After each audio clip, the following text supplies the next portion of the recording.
कहीं ना कहीं एनटीए ने यह जता दिया कि भाई सिर्फ रटने से अब काम चलने वाला नहीं है।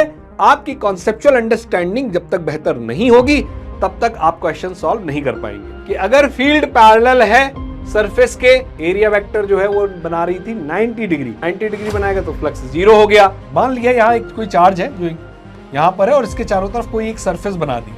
फ्लक्स जो है वो अगर कोई चार्ज इंक्लोज हो रहा है किसी सरफेस पर, क्लोज सरफेस पर, तो charge enclose by epsilon not भी हो जाएगा। अगर पेपर हट के भी आ गया, ठीक है, तो भी उस तरह के क्वेश्चंस आप एग्जाम में कर पाए, इसके लिए इस सीरीज में हम लोग कोशिश करेंगे कि उन चीजों को, उन बातों को कवर किया जा सके। हेलो प्यारे बच्चों, कैसे हैं आप लोग? उम्मीद करता हूं मस्त होंगे, स्वस्थ होंगे। मैं अतुल शुक्ला आप सभी बच्चों का पेन किलर सीरीज में स्वागत करता हूं। बच्चों, नीट के बच्चों के लिए जो ये सीरीज है, इस सीरीज का पर्पस क्या है? इस सीरीज का पर्पस है कि ऐसे टॉपिक्स को लिया जाए जो आपके लिए एक पेन पॉइंट है। साथ ही साथ हमने इस सीरीज में इस बात का भी ध्यान रखा है कि ये ऐसे टॉपिक्स हो जो काफी इंपॉर्टेंट भी हो नीट के हिसाब से। बच्चों, जैसा कि आप जानते हो यार कि नीट 2025 में जो पेपर आया वो थोड़ा हट के पेपर आया, अलग पेपर आया। ऐसा नहीं था कि हम ये कहें कि वो यार बिल्कुल आउट ऑफ सिलेबस पेपर आ गया, नहीं। लेकिन कहीं ना कहीं एनटीए ने यह जता दिया कि भाई सिर्फ रटने से अब काम चलने वाला नहीं है। आपकी कॉन्सेप्चुअल अंडरस्टैंडिंग जब तक बेहतर नहीं होगी तब तक आप क्वेश्चन सॉल्व नहीं कर पाएंगे। इस सीरीज का हमारा मकसद भी यही है कि कुछ ऐसे टॉपिक्स को हम लें इसमें और उन पर जो अच्छे क्वेश्चंस बन सकते हैं, ऐसे क्वेश्चंस जिनकी पॉसिबिलिटी है कि यार नीट 2026 में आ सकते हैं, अगर पेपर हट के भी आ गया, ठीक है, तो भी उस तरह के क्वेश्चंस आप एग्जाम में कर पाए, इसके लिए इस सीरीज में हम लोग कोशिश करेंगे कि उन चीजों को, उन बातों को कवर किया जा सके। तो नो डाउट बिल्कुल बेसिक से, स्टार्टिंग से स्टार्ट नहीं होने वाला है। ऑल्दो जो भी टॉपिक हम लोगों ने पिक किए हैं वो एग्जाम के पॉइंट ऑफ व्यू से इंपॉर्टेंट है और पूरी कोशिश ये रहेगी कि थोड़ा सा आपको उसका एक डिस्क्रिप्शन, उसके बारे में एक ब्रीफ बातें बता दी जाए और फिर उस पर कुछ हम अच्छे क्वेश्चंस, कुछ बेसिक क्वेश्चंस, कुछ बढ़िया क्वेश्चन और कुछ ऐसे क्वेश्चन भी जो शायद आपने क्लासेस में, अपनी रेगुलर क्लासेस में ना किए हो, उन क्वेश्चंस को भी हम यहां पर ट्राई करेंगे, ताकि अगर कुछ हटके भी पेपर एनटीए बना देता है तो एटलीस्ट हमारे पास एक एक्सपोजर हो इस तरह के क्वेश्चंस को सॉल्व करने के लिए। तो बच्चों, आज के इस वीडियो में हम लोग electric charges and fields chapter से जो टॉपिक लेने वाले हैं, उस टॉपिक का नाम है electric flux and Gauss law. यह एक ऐसा टॉपिक है इस चैप्टर का जिससे हमने ये देखा है कि पिछले सालों में एक क्वेश्चन तो हर बार इस टॉपिक से लगभग आ ही जाता है। 2 क्वेश्चन जनरली बनते हैं इस चैप्टर से, 1 या 2 क्वेश्चन बनते हैं, जिसमें एक क्वेश्चन आपका जो है वो गॉस लॉ के ऊपर या फ्लक्स के ऊपर बन जाता है और एक क्वेश्चन आपका कूलम्स लॉ पे बन जाता है, ठीक, या इलेक्ट्रिक फील्ड लाइंस की प्रॉपर्टीज पर बेस्ड कुछ क्वेश्चन बन जाता है। तो हम इस वीडियो में ये जो पर्टिकुलर टॉपिक है इसको कोशिश करेंगे कि आपको 0 से लेकर जो है एक अच्छे लेवल तक की चीजें कराई जा सके, बताई जा सके, ठीक है। तो ये मानते हुए कि भाई बहुत बेसिक लेवल पर बिल्कुल नहीं जाएंगी चीजें, लेकिन हाँ, हम एक जरूर उसके बारे में एक बेसिक इंफॉर्मेशन, जो बेसिक डेफिनेशन है उस पर जरूर बात करेंगे और फिर आगे क्वेश्चंस के माध्यम से चीजों को सीखेंगे। तो बेटा, सबसे पहला जो हमारा टॉपिक है इसमें, वो टॉपिक है इलेक्ट्रिक फ्लक्स के बारे में। अब अगर देखो यार, बात करें कि इलेक्ट्रिक फ्लक्स, तो इलेक्ट्रिक फ्लक्स है क्या, मतलब देखो इस फिजिकल क्वांटिटी का मीनिंग क्या है या फिजिकल मीनिंग क्या है, थोड़ा थोड़ा अगर उसकी बात करें तो इलेक्ट्रिक फ्लक्स हमें कहीं ना कहीं इस बात की जानकारी देता है कि कितना अमाउंट ऑफ फील्ड जो है किसी एरिया से पास किया है, किसी एरिया से कितना अमाउंट ऑफ फील्ड। अब उस अमाउंट को थोड़ा कैलकुलेट करने के लिए हम जो क्वांटिटी लेकर आए हैं वो क्वांटिटी लेकर आए हैं इलेक्ट्रिक फ्लक्स की। तो कई बार ऐसा भी हम बोल देते हैं कि इलेक्ट्रिक फ्लक्स किसी फील्ड, जो फील्ड लाइंस हैं, जैसे मान लीजिए कोई यहां पर किसी शीट है, कोई शीट है और इस शीट का अपना कुछ एरिया है, ठीक है, अपना इसका कुछ एरिया है और इस एरिया से कितनी फील्ड लाइंस क्रॉस कर रही हैं, नंबर ऑफ लाइंस क्रॉस जो कर रही हैं इलेक्ट्रिक फील्ड लाइंस की, उसकी जानकारी, अमाउंट ऑफ इलेक्ट्रिक फील्ड कितना पास किया है, उसकी जानकारी हमें मिलती है किससे? उसकी जानकारी हमें मिलती है इलेक्ट्रिक फ्लक्स से। तो क्या हम ये कह सकते हैं कि इलेक्ट्रिक फ्लक्स, क्या हम ये कह सकते हैं कि जो इलेक्ट्रिक फ्लक्स है वो नंबर ऑफ फील्ड लाइंस है? क्या ऐसा बोल सकते हैं कि इलेक्ट्रिक फ्लक्स हमारा बराबर कह सकते हैं नंबर ऑफ फील्ड लाइंस? नहीं यार, ये गलत हो जाएगा, ये बाय द डेफिनेशन गलत हो जाएगा, ये ऐसा नहीं है। लेकिन प्रोपोर्शनलिटी वाइज कहा जा सकता है। तो इलेक्ट्रिक फ्लक्स, ये मिसकंसेप्शन है कि अगर आपको लगता है कि इलेक्ट्रिक फ्लक्स जो है नंबर ऑफ फील्ड लाइंस है, ये मिसकंसेप्शन है। बट हम ये कह सकते हैं कि हाँ, इलेक्ट्रिक फ्लक्स जो है कहीं ना कहीं एक फिजिकल सिग्निफिकेंस बनाता है कि कितनी लाइंस पास की, या प्रोपोर्शनलिटी में कह सकते हैं कि ये नंबर ऑफ फील्ड लाइंस से आप इसको सोच सकते हो, ठीक है, कि कितनी लाइंस पास की हैं किसी एरिया से, उससे आप इसको थोड़ा लिंक करके सोच सकते हो कि लेकिन ये नंबर ऑफ फील्ड लाइंस नहीं है। ये एक तरीके से हमें इस बात के बारे में जानकारी देता कितना अमाउंट क्रॉस किया है किसी एरिया से। कैसी क्वांटिटी है, सबसे पहले बात कर ली जाए तो स्केलर क्वांटिटी है। स्केलर क्वांटिटी है, किस तरह से डिफाइन की गई है? तो जो बेसिक डेफिनेशन इसकी कहती है flux phi equals to E dot A. तो भैया यहां से हमें पता चल रहा है कि ये स्केलर प्रोडक्ट है, डॉट प्रोडक्ट है किनके बीच का? एरिया के और इलेक्ट्रिक फील्ड का। तो हाँ, यहां एरिया को एक वेक्टर क्वांटिटी के जैसे ट्रीट किया गया है, कैसे लेते हैं उस पर भी समझेंगे। तो स्केलर प्रोडक्ट है तो रिजल्ट नो डाउट जो फ्लक्स फाई है वो स्केलर वैल्यू आएगी। कैसा कैसा हो सकता है भाई? ये पॉजिटिव हो सकता है, ये निगेटिव हो सकता है, ये जीरो हो सकता है। कब पॉजिटिव, कब निगेटिव, कब जीरो होगा, इस पे अपन अभी बात कर लेंगे। लेकिन प्लस, माइनस और जीरो ये तीनों वैल्यू हो सकती हैं। हम इस फार्मूले को कब इस्तेमाल में लेकर आएंगे?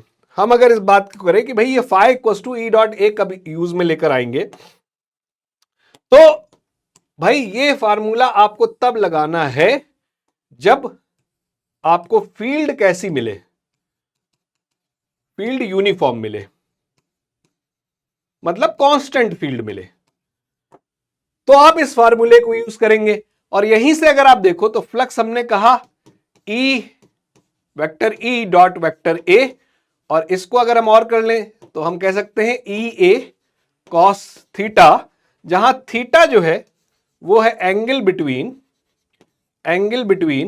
Vector A and vector E. Vector A और वेक्टर ई के बीच का जो है ये हमारा एंगल बनेगा। कैसे, ये भी देखते हैं। लेकिन ये फार्मूला कहां डायरेक्ट एप्लीकेबल होगा? जब हम बात कर रहे होंगे कि हमारा एरिया भी एक तरीके से कांस्टेंट है, इलेक्ट्रिक फील्ड भी यूनिफॉर्म है, उनके बीच का हमें एंगल पता है, तो हम डायरेक्टली इस फार्मूले को इस्तेमाल कर सकते हैं। ठीक, कैसे लगेगा अभी देखेंगे। लेकिन एक बात ध्यान रखिएगा, अगर फील्ड यूनिफॉर्म नहीं है, ठीक, तो क्या करेंगे? तो हम कह सकते हैं कि फॉर नॉन यूनिफॉर्म फील्ड, अगर फील्ड यूनिफॉर्म नहीं है तो फिर कैसे सॉल्व होगा? ठीक है, तो हमने कहा कि भाई किसी रीजन में मान लेते हैं इस तरह का कुछ इलेक्ट्रिक फील्ड लगा हुआ है, किसी रीजन में इस तरह का कुछ इलेक्ट्रिक फील्ड लगा हुआ है, और यहां पर मेरे पास कुछ जो है कोई सरफेस है इस तरह की, और हमें उस सरफेस से कितना फ्लक्स पास किया है इसको कैलकुलेट करना है। तो फील्ड की वैल्यू हर जगह पर अलग अलग है, फील्ड तो भैया अलग अलग है। अब फील्ड अलग अलग है तो हर एरिया से जो फ्लक्स पास हुआ है या जो फ्लक्स आया है, जो अमाउंट ऑफ फील्ड उस रीजन से गया है, वो भी अलग अलग हो जाएगा। तो मैंने कहा कि भाई यहां पर इस रीजन का मैंने मान लीजिए ये छोटा सा एक एरिया का टुकड़ा काटा, और इस एरिया का मैंने बोला कि भैया एरिया वेक्टर जो है वो लेट सपोज इस तरफ है। तो एरिया वेक्टर स्मॉल एरिया था, डीए कह दिया, डीए स्मॉल एरिया वेक्टर आ गया। और यहां पर इलेक्ट्रिक फील्ड की वैल्यू मान ली है ई है, और बीच के एंगल को ले लिया अगर थीटा है, तो इस छोटे से पार्ट से कितना फ्लक्स जाएगा, दैट इज डी फाई। ठीक है, छोटा अमाउंट ऑफ फ्लक्स होगा, कितना हो जाएगा? वो हो जाएगा ई डॉट जो भी एरिया है, अगर हमने डीए लिया है तो डीए, और अगर यहां से हम देखें तो डॉट प्रोडक्ट को ओपन करेंगे तो कह सकते हैं ई डीए, वैल्यू वाइज देख लें, कॉस थीटा, जहां थीटा जो है एरिया वेक्टर और इलेक्ट्रिक फील्ड के बीच का एंगल है। तो स्मॉल फ्लक्स जो है उस छोटे से एरिया से हमारा यहां से निकलकर आ जाएगा। तो अगर कंप्लीट फ्लक्स निकालना हो तो क्या करें, ऐसे जितने फ्लक्स हैं सारे सारे पार्ट से वो सारे ऐड कर दिए जाएं, क्योंकि स्केलर क्वांटिटी है, सिंपली हम ऐड करके टोटल फ्लक्स निकाल सकते हैं। तो टोटल फ्लक्स मैं कह सकता हूं कि भैया ये टोटल फ्लक्स हो जाएगा हमारा कितना, ये टोटल फ्लक्स हो जाएगा इंटीग्रेशन ऑफ डी फाई बराबर हो जाएगा integration of E D A cos theta, और इसको हम कह दें कि ये टोटल फ्लक्स फाई हो गया, जो कि लिख दिया जाएगा integration of E D A cos theta. तो भाई कहने की बात ये आई कि हमें ये फार्मूला कब लगाना है, जब हमारा वेरिएशन दिखे फील्ड का एरिया के साथ, तो हमें ये रिलेशन यूज करना है। जब हमारे पास कांस्टेंट हो दिख रहा हो चीजें, तो हम इस रिलेशन को यूज कर सकते हैं। बस ये ध्यान रखिएगा कि यहां जो थीटा दिया हुआ है, यहां जो थीटा दिया हुआ है, ये एंगल ए और ई के, एरिया वेक्टर और ई के बीच का एंगल है। अब जरा थोड़ा समझ लेते हैं कि यूनिफॉर्म के केस में किस तरह से एरिया वेक्टर बन सकता था। तो अगर मान लीजिए मेरे पास कोई शीट है ये, और इस तरह की ये शीट है हमारे पास, ठीक है, इस तरह की शीट है, और इसको थोड़ा सा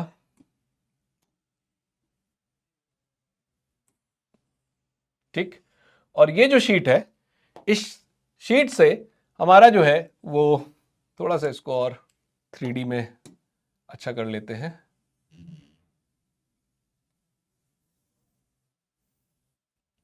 एक मिनट, मैं अलग से ही बना देता हूं।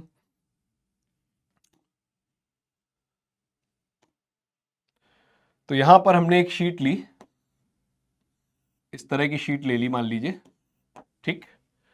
अब इस पर्टिकुलर शीट के लिए अगर मैं बात कर लूं तो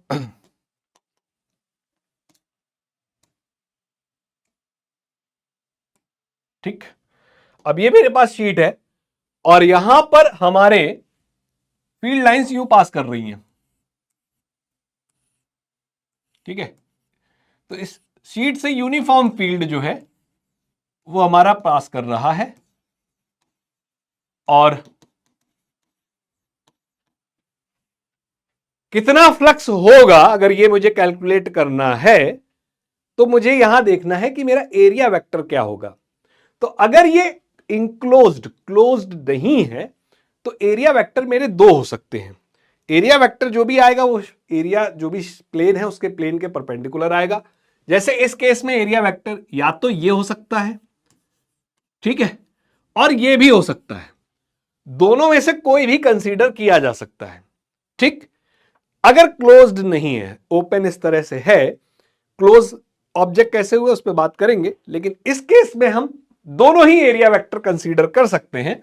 और एक अगर मैं लेकर चलूं, अगर मैं सिर्फ इस वाले पार्ट को लेकर चलता हूं, एक एरिया वेक्टर लेकर चलता हूं ये वाला, और ये वाला एरिया वेक्टर लेकर चलता हूं, तो इसके हिसाब से देखा जाए तो थीटा कितना हो गया, यहां पर इलेक्ट्रिक फील्ड और एरिया वेक्टर के बीच की डायरेक्शन सेम है, तो थीटा हो गया 0। तो फ्लक्स सीधे सीधे लिख सकते हैं ई ए कॉस 0, और इस केस में ये फ्लक्स मैक्सिमम हो जाएगा, मैक्सिमम फ्लक्स हो जाएगा, और कितना हो जाएगा ई इंटू ए। इसी केस में अगर ये शीट इस तरह से पड़ी होती, यूं यहां पर यूं पड़ी होती, और मेरे को कहता कि भाई अब क्या होगा, तो एरिया वेक्टर अगर मैं ऊपर मान लूं, नीचे भी मान सकता था, ऊपर भी मान सकता था, और फील्ड लाइंस जो हैं वो यहां से यूं क्रॉस कर रही हैं। क्या कोई भी इलेक्ट्रिक फील्ड लाइन इसके क्रॉस करके जाएगी, क्या इसको कट करके जाएगी? जवाब है नहीं।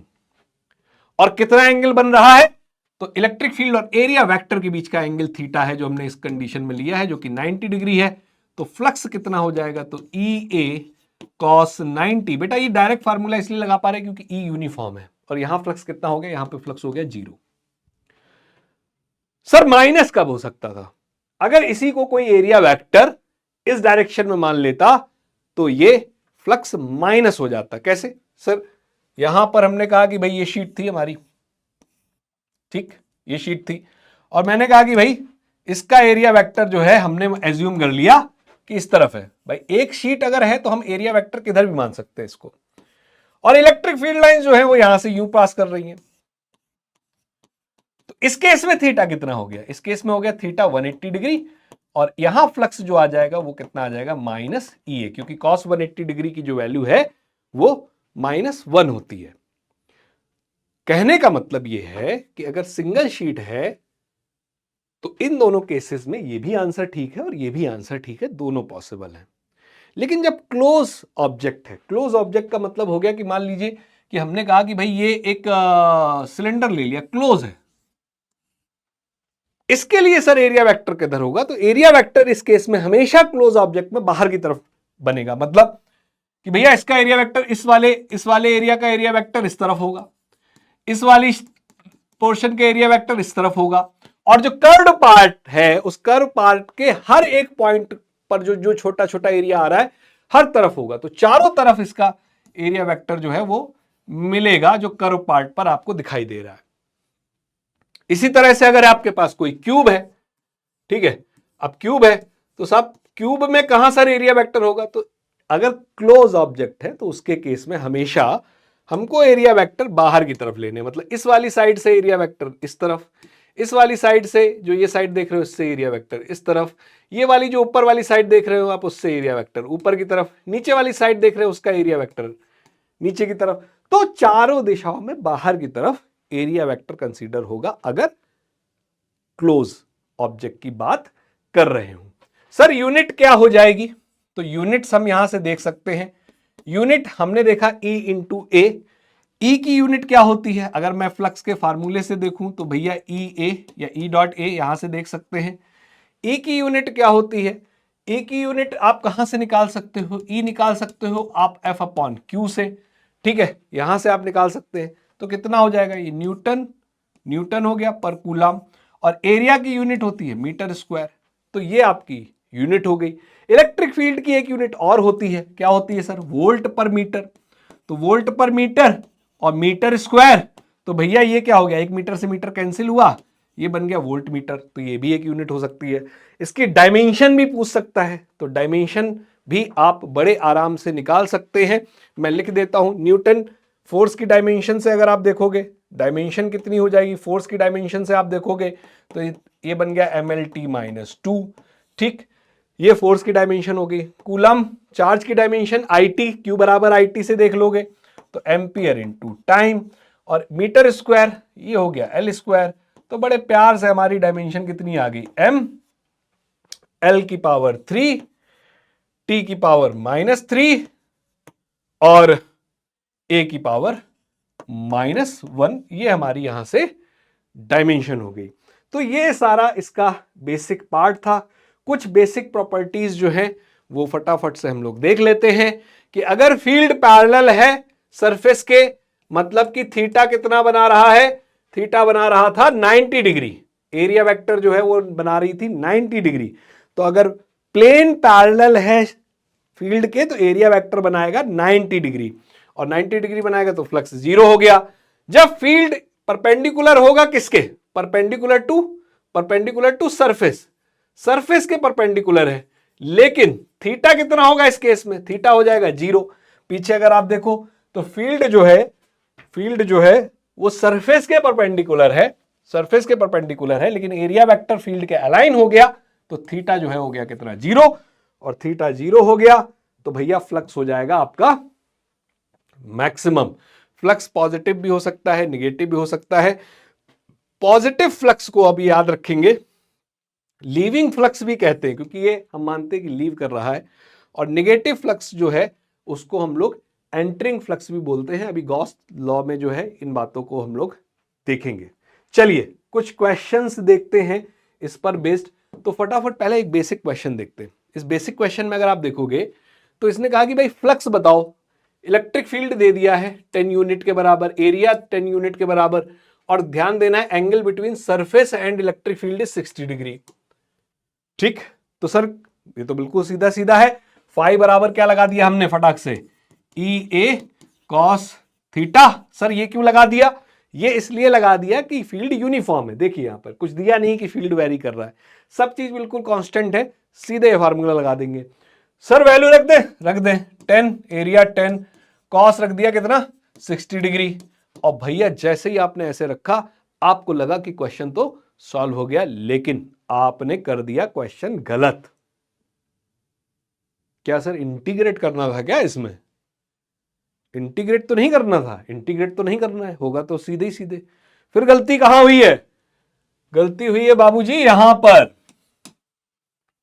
यहां हमें देखना होगा, हर एंगल थीटा नहीं है। हमारे इस फार्मूले में थीटा एंगल है किसके किसके बीच का? ये थीटा एंगल है area vector and electric field के बीच का। ये एंगल है angle between area vector and electric field के बीच का। लेकिन यहां जो एंगल दिया हुआ है वो एंगल सरफेस एंड फील्ड के बीच का है।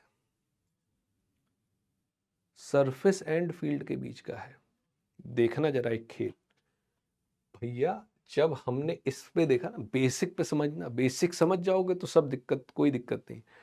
सरफेस और फील्ड कितना बना रही है? Angle made by surface and field क्या है भाई? 0 डिग्री। सरफेस और फील्ड जब 0 बना रहा है तब एरिया बन रहा है 90। और सरफेस एंगल मेड बाय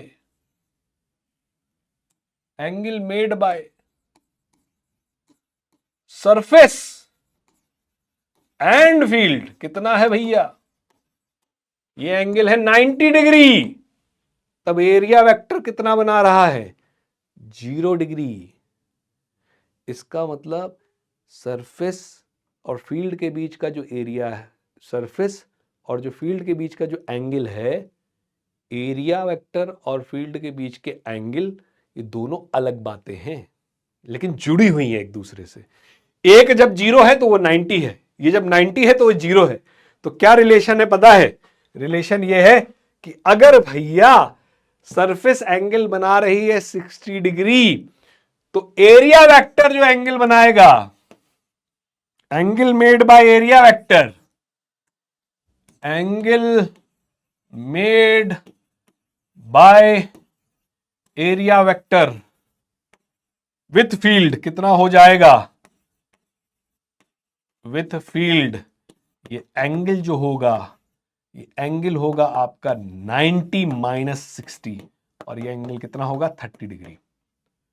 कहने का मतलब इस क्वेश्चन में थीटा अगर कोई 60 डिग्री डाल रहा है तो गलती कर रहा है। इस क्वेश्चन में फ्लक्स निकालने के लिए जो E हो गया 10, A हो गया 10, कॉस पड़ेगा 90 माइनस 60 जो कि हो गया 30 डिग्री। आगे अब कुछ नहीं रह गया, ये हो गया 100। कॉस 30 की वैल्यू होती है √3/2। हमारे पास आंसर आ गया 50√3 यूनिट। क्योंकि यहां कुछ अलग से यूनिट्स दी नहीं थी तो मैं सीधे यूनिट्स लिख दे रहा हूं। अगर ये वोल्ट पर मीटर या ये मीटर स्क्वायर होता तो यहां आंसर हमारा वोल्ट इंटू मीटर में आ जाता। आई होप कि आपको ये एक ट्रैप समझ में आया होगा कि इस तरह का क्वेश्चन दे सकता है ट्रैप करके, ताकि बच्चे वहां गलती कर दें। चलिए सर अगले क्वेश्चन की तरफ बढ़ते हैं। जेईई मेंस में आया हुआ क्वेश्चन है 2024 का। देखने में बड़ा खतरनाक लग रहा है, लेकिन मुझे क्या दिख रहा है? मुझे दिख रहा है कि ई यूनिफॉर्म है। सर यूनिफॉर्म कैसे आपको दिख गया? क्या इसमें आपको कोई वेरिएबल दिख रहा है? आई कैप, जे कैप, के कैप वेरिएबल नहीं है। आई कैप, जे कैप, के कैप डायरेक्शन वेक्टर्स को दिखा रही हैं एक्स वाई जेड डायरेक्शन में। तो सर 2/√6 एक्स डायरेक्शन में कांस्टेंट, 6/√6 वाई डायरेक्शन में कांस्टेंट, 8/√6 जेड डायरेक्शन में कांस्टेंट। अगर यहां कुछ भी टी एक्स लिखा होता तो ये वेरिएबल फील्ड हो जाता, लेकिन अभी ये कांस्टेंट है, फील्ड कांस्टेंट। एरिया के लिए इसने बोला कि वैल्यू है 4 मीटर स्क्वायर, जिसका नॉर्मल वेक्टर, क्योंकि आपने देखा कि एरिया वेक्टर जो है सरफेस के परपेंडिकुलर आ रहा है, तो नॉर्मल वेक्टर जो है वो ये हो गया। पूछ रहा है इलेक्ट्रिक फ्लक्स कैसे आएगा, कौन सा फार्मूला लगेगा भाई? सीधा सीधा सवाल है, सीधे सीधे सॉल्व करना है। E डॉट A, दोनों का डॉट प्रोडक्ट कर देना है। अगर आपको डॉट प्रोडक्ट करना आता है तो खटक से हो जाएगा। इलेक्ट्रिक फील्ड कितना दिया हुआ है? इलेक्ट्रिक फील्ड दिया हुआ है, एग्जाम में आपको लिखने की जरूरत नहीं, एग्जाम में आप डायरेक्ट यहां से कर सकते हो। इलेक्ट्रिक फील्ड कितना दिया हुआ है? 2/√6 आई कैप, ठीक, प्लस 6/√6 जे कैप प्लस 8/√6 के कैप। और एरिया वेक्टर साहब कितना दिया हुआ है? अरे ये एरिया का यूनिट वेक्टर है, ये एरिया वेक्टर नहीं है, 4 से मल्टीप्लाई करना पड़ेगा, गलती मत कर दीजिएगा। एरिया वेक्टर कितना हो जाएगा? 4 इंटू 2/√6 आई कैप प्लस 1/√6 जे कैप प्लस 1/√6 के कैप। 4 का अंदर आप मल्टीप्लाई कर सकते हैं। और मुझे लगता है कि अब कुछ रह नहीं जाता है इस क्वेश्चन में भैया मेरे। ये बन गया 8/√6 आई कैप प्लस 4/√6 जे कैप प्लस 4/√6 के कैप। आई का आई के साथ डॉट प्रोडक्ट हो जाएगा, जे का जे के साथ, के का के साथ, क्योंकि बाकी आई का जे के साथ 0 होता है, हमको ये बात पता है। तो ये हो गया भैया 16/6। अब यहां आई कैप जे कैप के कैप मत लगा लेंगे ना, स्केलर प्रोडक्ट है। इसके बाद आ जाएगा इसका इसके साथ, तो हो गया 24/6 और इसके बाद आ जाएगा प्लस इसका इसके साथ 32/6। यहां मत लगा देना आई कैप जे कैप के कैप। अब तो सीधा सीधा क्या करना है भाई, ऐड कर देना है। आगे की चीज आप खुद बड़े आसानी से सॉल्व कर सकते हैं। चलिए इसी क्रम में आगे बढ़ते हैं फटाफट और आते हैं किसी दूसरे क्वेश्चन पर। यहां हमारे पास एक और क्वेश्चन है, ये अलग टाइप का क्वेश्चन है। इस तरह के क्वेश्चन भी एग्जाम में आ जाते हैं। और कह रहा है कि यहां पर ये कुछ यूनिफॉर्म इलेक्ट्रिक फील्ड है, इस तरह से बना हुआ है, इस तरह से यूनिफॉर्म इलेक्ट्रिक फील्ड है, जिससे कि जो इस बॉल से जो है, इस बॉल से पास कर रहा है। अब बहुत सारे सवाल जो हैं यहां पर हमारे पास आ जाते हैं। देखने वाली बात यह है कि अब अगर देखा जाए तो एरिया वेक्टर की डायरेक्शन लगातार चेंज हो रही है। कोई इस पार्ट पर एरिया वेक्टर देखेगा तो इधर आएगा, कोई इस हिस्से पर एरिया वेक्टर देखेगा तो इधर आएगा, कोई इस हिस्से पर देखेगा एरिया वेक्टर इधर आएगा, इस हिस्से का एरिया वेक्टर इधर आएगा। तो हर हिस्से का जो एरिया वेक्टर है यहां लगातार वेरी कर रहा है, थीटा लगातार वेरी कर रहा है। फील्ड यूनिफॉर्म है लेकिन थीटा वेरी कर रहा है। तो क्या हम सीधे ही ये कॉस थीटा वाली चीज लगा सकते हैं? और अगर लगाएंगे तो थीटा क्या रखेंगे? तो ये एक समस्या मुझे यहां देखने में आ रही है। दूसरा सवाल ये उठता है कि अगर ये नहीं कर सकते हैं तो वेरिएबल फील्ड को लेके हम इंटीग्रेशन करके कुछ निकाल सकते हैं, लेकिन उससे मैथमेटिकल कॉम्प्लेक्सिटी बहुत आ जाएगी। तो साहब कैसे निकालें? कि क्वेश्चन कह रहा है कि नेट फ्लक्स जो पास करेगा, ये कौन गलत लिखा हुआ है, net flux pass through this ball जो है कितना करेगा, ये हमको चाहिए। या हेमिस्फेयर कर देते हैं यहां पर, इस हेमिस्फेयर से नेट फ्लक्स कितना पास करेगा, इस पे हमें बात करनी है। और इसके रिलेटेड हम कुछ और चीजें जो बन सकती हैं उस पे भी बात करेंगे। तो अगर आप फील्ड लाइंस के टॉपिक से समझो, कॉन्सेप्ट से समझो, तो हम ये कह सकते हैं कि भाई कुछ फ्लक्स एंटर किया, कुछ फ्लक्स एंटर किया, और जितना अमाउंट ऑफ फील्ड एंटर किया उतना ही अमाउंट ऑफ फील्ड यहां से क्या हुआ, बाहर हुआ। तो हमने कहा कि अभी आपने पढ़ा था कि एंटरिंग फील्ड हमने कैसा लेना है, एंटरिंग फ्लक्स सॉरी कैसा लेना है, एंटरिंग फ्लक्स हमने लेना है नेगेटिव, क्योंकि एरिया वेक्टर के अपोजिट आ रहा है तो ये नेगेटिव होगा। और लीविंग फ्लक्स कैसा होगा, लीविंग फ्लक्स कैसा होगा, लीविंग फ्लक्स होगा साहब कैसा, पॉजिटिव। अगर मैं कोई कैलकुलेशन ना भी करूं, सिर्फ flux amount of electric field है जो पास किया है उस जगह से, अगर इस बात को देखूं और मेरी इस चीज के लिए एरिया हमेशा मुझे, क्योंकि ये क्लोज ऑब्जेक्ट आ गया है तो इस चीज के लिए एरिया हमेशा मेरा बाहर की तरफ ही आएगा, ये हम लोगों ने सीख लिया है। तो मुझे इतना तो समझ में आता है कि एंटर जितना अमाउंट ऑफ फील्ड किया है बाहर भी उतना ही निकल गया है।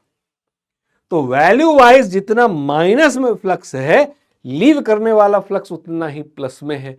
तो टोटल फ्लक्स जो इस कर्व्ड सरफेस से आया है वो कितना आया है, वो टोटल फ्लक्स है कितना? सही जवाब 0 है भाई, ये 0 है। जितना एंटर किया उतना लीव कर गया। इसमें और क्या पूछ सकता था? इसमें पूछ सकता था कि भाई एंटरिंग फ्लक्स बता दो या लीविंग फ्लक्स बता दो, दोनों की वैल्यू तो सेम है, एक प्लस है एक माइनस में है। फिर यार दिक्कत आ जाती, फिर सीधे सीधे E इंटू ए नहीं कर पाएंगे क्योंकि थीटा लगातार चेंज हो रहा है, कौन सा थीटा रख दूं?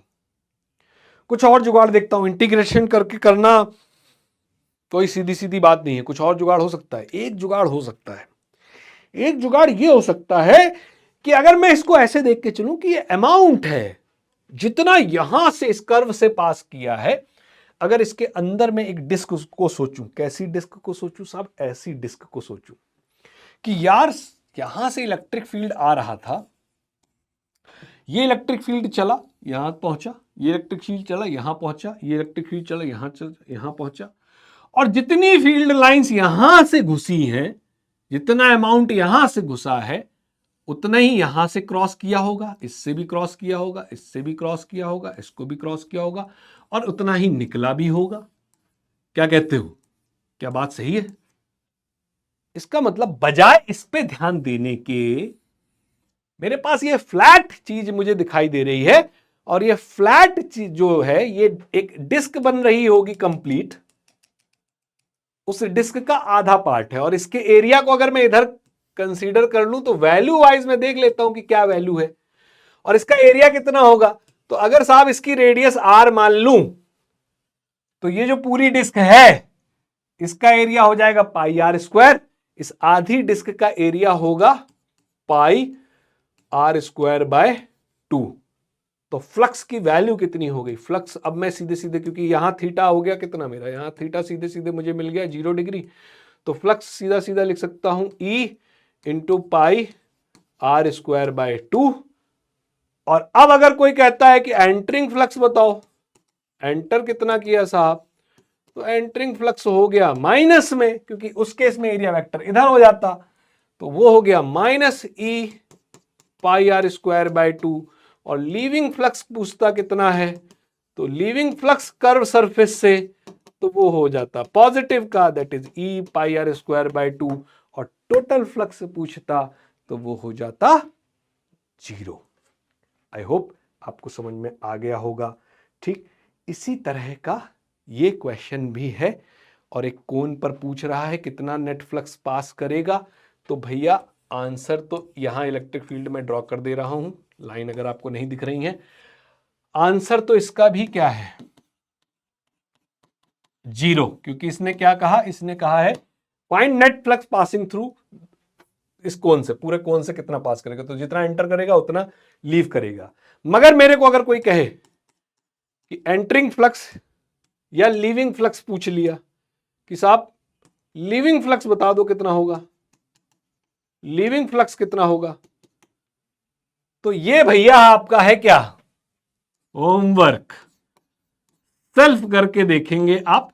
हिंट मैं कर दे रहा हूं, बजाय इस पे देखने के आप यहां एक ट्रायंगल सोचो, ठीक है, जिसकी की हाइट अगर इस कोन का मैं दे देता हूं h है, और रेडियस इस कोन की मैं दे देता हूं आपको r है।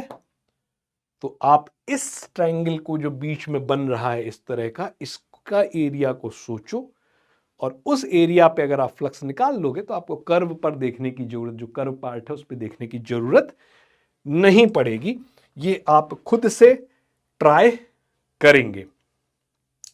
ठीक, अब चलिए इसी में एक क्वेश्चन और देख लेते हैं कि और एक क्वेश्चन किस तरह से बन सकता है। उस क्वेश्चन में अगर मैं बात करूं तो हमारे पास एक क्यूब दिया हुआ है और x बराबर a पर ये क्यूब रखा हुआ है, बिल्कुल x एक्सिस के ऊपर, थोड़ा सा आपको शिफ्ट दिख रहा है लेकिन x एक्सिस के ऊपर रखा हुआ है। और एनसीईआरटी में इस तरह का एक क्वेश्चन दिया भी हुआ है और उस पे उसने चार्ज पूछा है। ठीक है, वो अपन अभी गॉस थ्योरम के बाद देखेंगे। तो अब अगर इसमें मैं बात करूं तो मेरे को कोई कहे कि भैया कह रहा है कि find the flux through the given cube, इस क्यूब से कितना फ्लक्स पास करेगा ये बताना है, और सारा का सारा फील्ड किस डायरेक्शन में है, एक्स डायरेक्शन में है। ये आई कैप हमें ये बताता है कि एक्स डायरेक्शन है। पहला सवाल जो दिमाग में उठना चाहिए कि क्या ई का एरिया से मल्टीप्लाई किया जा सकता है? इस केस में जवाब है नहीं। क्यों? क्योंकि फील्ड कैसा है? Non uniform. आपने कहा कि सर आपको पता कैसे चल गया कि नॉन यूनिफॉर्म है? हमको तो पता ही नहीं चलता है। हमको पता ऐसे चला कि अगर सिर्फ यहां एक नंबर लिखा रहता, अल्फा लिखा रहता, अल्फा को मैं कांस्टेंट दे देता क्वेश्चन में कि अल्फा कांस्टेंट है, लेकिन ये जो एक्स पड़ा हुआ है ये बता रहा है कि भैया यहां का फील्ड अलग है और यहां का फील्ड क्या है, अलग है। और ऐसा हुआ क्यों है? क्योंकि कहीं ना कहीं क्यूब में चार्ज रहा होगा, उस चार्ज ने फील्ड चेंज किया होगा या कुछ भी किया, हमें उससे भी मतलब नहीं कि वहां चार्ज कैसा था, क्या डिस्ट्रीब्यूशन था, हमें तो अपने फ्लक्स से मतलब है। तो सर ये तो फिर कैसा फ्लक्स हो गया, फील्ड कैसा हो गया? तो फील्ड नॉन यूनिफॉर्म हो गया। सर नॉन यूनिफॉर्म अगर फील्ड हो गया तो क्या इंटीग्रेट करना पड़ेगा? क्या इंटीग्रेट करके सॉल्व करना पड़ेगा? क्या वहां उसकी नीड है? ये भी देखते हैं। नॉन यूनिफॉर्म फील्ड है लेकिन ये भी बिना इंटीग्रेशन के नॉर्मली सॉल्व होगा। सर कैसे? अगर मैं सबसे पहले बात कर लूं ये वाली सरफेस की, देखो इस क्यूब की 6 साइड्स हैं, ठीक? अगर आप क्यूब को इमेजिन करो तो ये क्यूब की 2 साइड, ये 2 साइड, ये 4 हो गई, एक ऊपर और एक नीचे, और फील्ड लग रहा है इस दिशा में। अब जरा ध्यान से देखना, फील्ड लग रहा है इस दिशा में, चारों तरफ ऐसे जा रहा है, यूं जा रहा है चारों तरफ। तो आप सोचो जो साइड यहां ऐसे सामने है उससे क्या कोई फील्ड लाइंस क्रॉस की? नहीं की। जो ऊपर है क्या उससे कोई फील्ड लाइंस क्रॉस की? नहीं की, उसको छेद करती हुई नहीं गई। इधर जो है उससे कोई फील्ड लाइंस गई? नहीं गई, उसके साथ में बराबर से जा रही है। नीचे जो है उसके भी साथ में बराबर जा रही, उनको किसी को क्रॉस नहीं किया। सिर्फ 2 साइड्स थी, 2 प्लेन थे जिनको क्रॉस किए, जो ये थे, ये प्लेन। अब ये प्लेन है, आप इमेजिन करो, और यूं फील्ड लाइन जा रही हैं तो उनको क्रॉस करके चली गई। तो मेरा एक तो ये वाली शीट क्रॉस करी है जिसका एरिया वेक्टर मुझे किस तरफ लेना होगा? क्लोज ऑब्जेक्ट है, एरिया वेक्टर बाहर की तरफ ही आएगा। और दूसरा जो एरिया है जिसको क्रॉस किया है वो ये वाला है, और इसका एरिया वेक्टर आएगा इस तरफ, बाहर की तरफ। ऊपर वाली साइड, नीचे वाली साइड, इन सबके एरिया वेक्टर नीचे की तरफ इधर आ गया, इसका एरिया इधर आ गया। मगर इन पे कोई फील्ड लाइंस नहीं आएंगी क्योंकि सारी की सारी फील्ड लाइंस जो है वो किस डायरेक्शन में है? वो सारी की सारी फील्ड लाइंस हमारी एक्स डायरेक्शन में है। तो सर फिर कैसे सॉल्व होगा? अगर आप देखो यहां पर x बराबर a पर इलेक्ट्रिक फील्ड की यहां वैल्यू कितनी होगी, तो यहां इलेक्ट्रिक फील्ड की अगर आप वैल्यू देखो, E1 कह देता हूं मैं इसको, तो इलेक्ट्रिक फील्ड कितना होगा? x की जगह a पड़ा हुआ है तो इलेक्ट्रिक फील्ड की वैल्यू हो गई अल्फा a स्क्वायर। और हर पूरे इस रीजन पर, इस पूरे रीजन पर इलेक्ट्रिक फील्ड कांस्टेंट है। और इस जगह इलेक्ट्रिक फील्ड कितना होगा? E की वैल्यू मैं 2 डाल बोल देता हूं, और x की वैल्यू कितनी हो जाएगी? तो अगर ये a है तो यहां x बराबर हो जाएगा 2a, तो अल्फा 2a का x की जगह वैल्यू डाल रहा हूं होल स्क्वायर, तो ये बन गया साहब अल्फा 4a स्क्वायर। तो अगर एंटरिंग फ्लक्स की बात करूं तो एंटरिंग फ्लक्स कितना होगा भैया? एंटरिंग फ्लक्स हो जाएगा E1, क्योंकि ये कांस्टेंट हो गया पूरा, डॉट a, तो ये हो गया E1 a कॉस कितना हो गया भैया? इलेक्ट्रिक फील्ड तो इस दिशा में है, एरिया वेक्टर ऑपोजिट है, कॉस हो गया 180 डिग्री। कॉस 180 डिग्री की वैल्यू याद रखो माइनस होती है, एंटरिंग फ्लक्स अपने आप माइनस आना ही था। E1 इंटू ए, E1 की वैल्यू साहब डाल दे कितनी है? Alpha a square. एरिया की वैल्यू कितनी डाल दी? a square. कितना आ गया साहब? माइनस अल्फा a की पावर 4। सिमिलरली लीविंग फ्लक्स कितना हो जाएगा?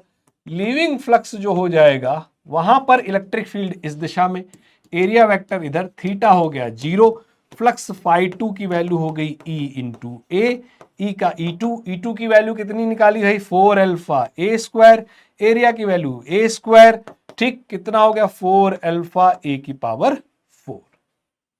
तो टोटल फ्लक्स कितना बना? फ्लक्स स्केलर क्वांटिटी है, टोटल फ्लक्स कितना बना? टोटल फ्लक्स साहब आ गया फाई, कह दिया फाई टोटल, कह दिया भैया phi 1 प्लस phi 2 जितना आया। phi 1 साहब कितना आया? phi 1 साहब दिखा मेरे को ये रहा, इसको मैंने phi 1 कह दिया है और ये मैंने कह दिया है phi 2। तो phi 1 की वैल्यू हो गई माइनस अल्फा ए की पावर 4, phi 2 की वैल्यू हो गई प्लस 4 अल्फा की ए की पावर 4। आगे सॉल्व कर देंगे, आ जाएगा 4 में से 1 चला गया, 3 अल्फा ए की पावर 4। ये हमारा इसका टोटल फ्लक्स निकल कर आ गया। वेरिएबल फील्ड था, लेकिन क्योंकि इन जगहों पर फील्ड कांस्टेंट था, तो इस कारण हम डायरेक्ट सीधे सीधे फ्लक्स निकाल सकते थे। तो भाई ये वो अगला क्वेश्चन है। देखने में थोड़ा लगता है कि भाई 3D में जा रहा है क्वेश्चन, है ना, लेकिन अगर थोड़ा टैक्टफुली देखा जाए, कॉन्सेप्चुअली थोड़ा किया जाए, थोड़ा मैथमेटिक्स का इस्तेमाल किया जाए, तो इस तरह का क्वेश्चन जो है आसानी से किया जा सकता है।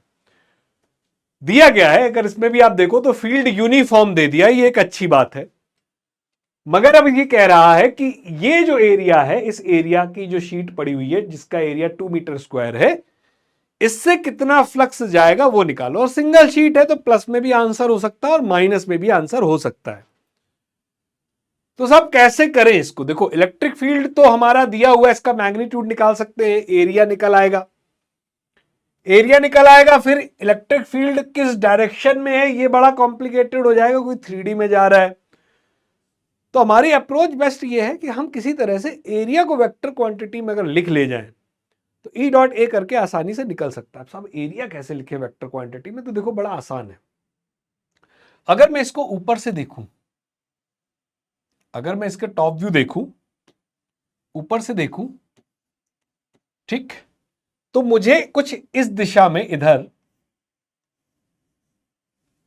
एरिया वेक्टर जो है वो जाता हुआ दिखाई दे रहा होगा। ठीक है, बीच में से कहीं से ऐसे जाता हुआ इस तरफ दिखाई दे रहा होगा। तो मैं किसी तरह से बस इस एरिया वेक्टर को लिख लूं और उसके लिए थोड़ा सा डिजाइन चेंज करते हैं और टॉप व्यू में देखें तो ऊपर से देखने पर क्या दिख रहा होगा। यहां देखें तो वाई एक्सिस ऊपर की तरफ जा रही है, एक्स एक्सिस इस तरफ और जेड एक्सिस बाहर की तरफ। और जब मैं ऊपर से देख रहा हूंगा तो आप सोचो मेरे को एक्स एक्सिस दिख रही होगी ये, और ये मेरी 90 डिग्री पर जेड एक्सिस दिख रही होगी। क्या बात क्लियर है? और मैं यहां से गौर करूं तो अगर मैं इसको यहां नाम दे देता हूं कुछ पी और क्यू, तो ये पी क्यू साइड मेरे को यूं दिखाई दे रही होगी। यहां पर ये दिख रहा होगा पी, ये दिख रहा होगा क्यू टॉप से देखने पर।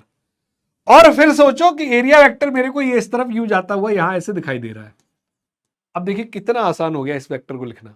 ठीक है, वेक्टर फॉर्म में कैसे लिख सकते हैं बेटा? ये एंगल मेरे को दिख रहा है कितना, ये एंगल मेरे को यहां दिख रहा है 30 डिग्री है।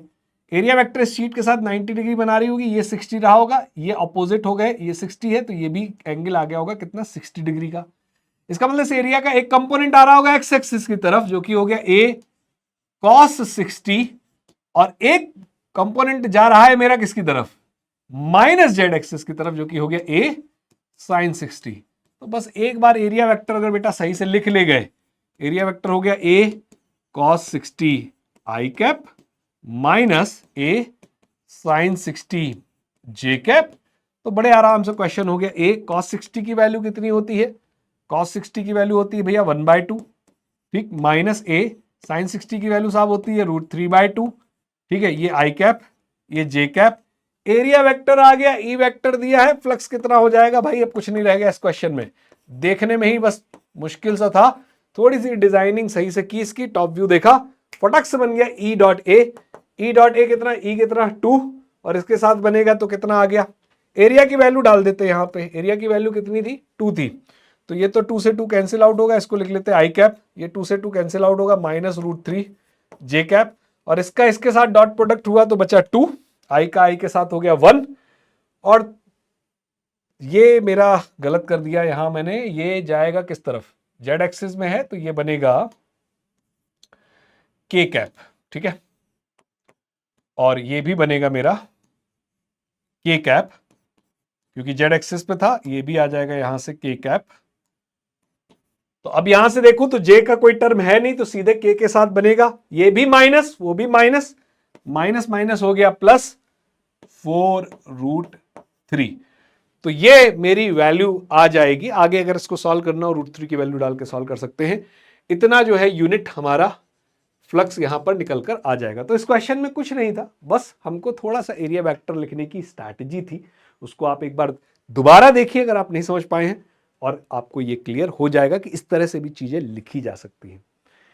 अब देखिए, फ्लक्स को निकालने का एक और मेथड है, और बड़ा ही इंपॉर्टेंट मेथड है, और वो है गॉस थ्योरम की हेल्प से।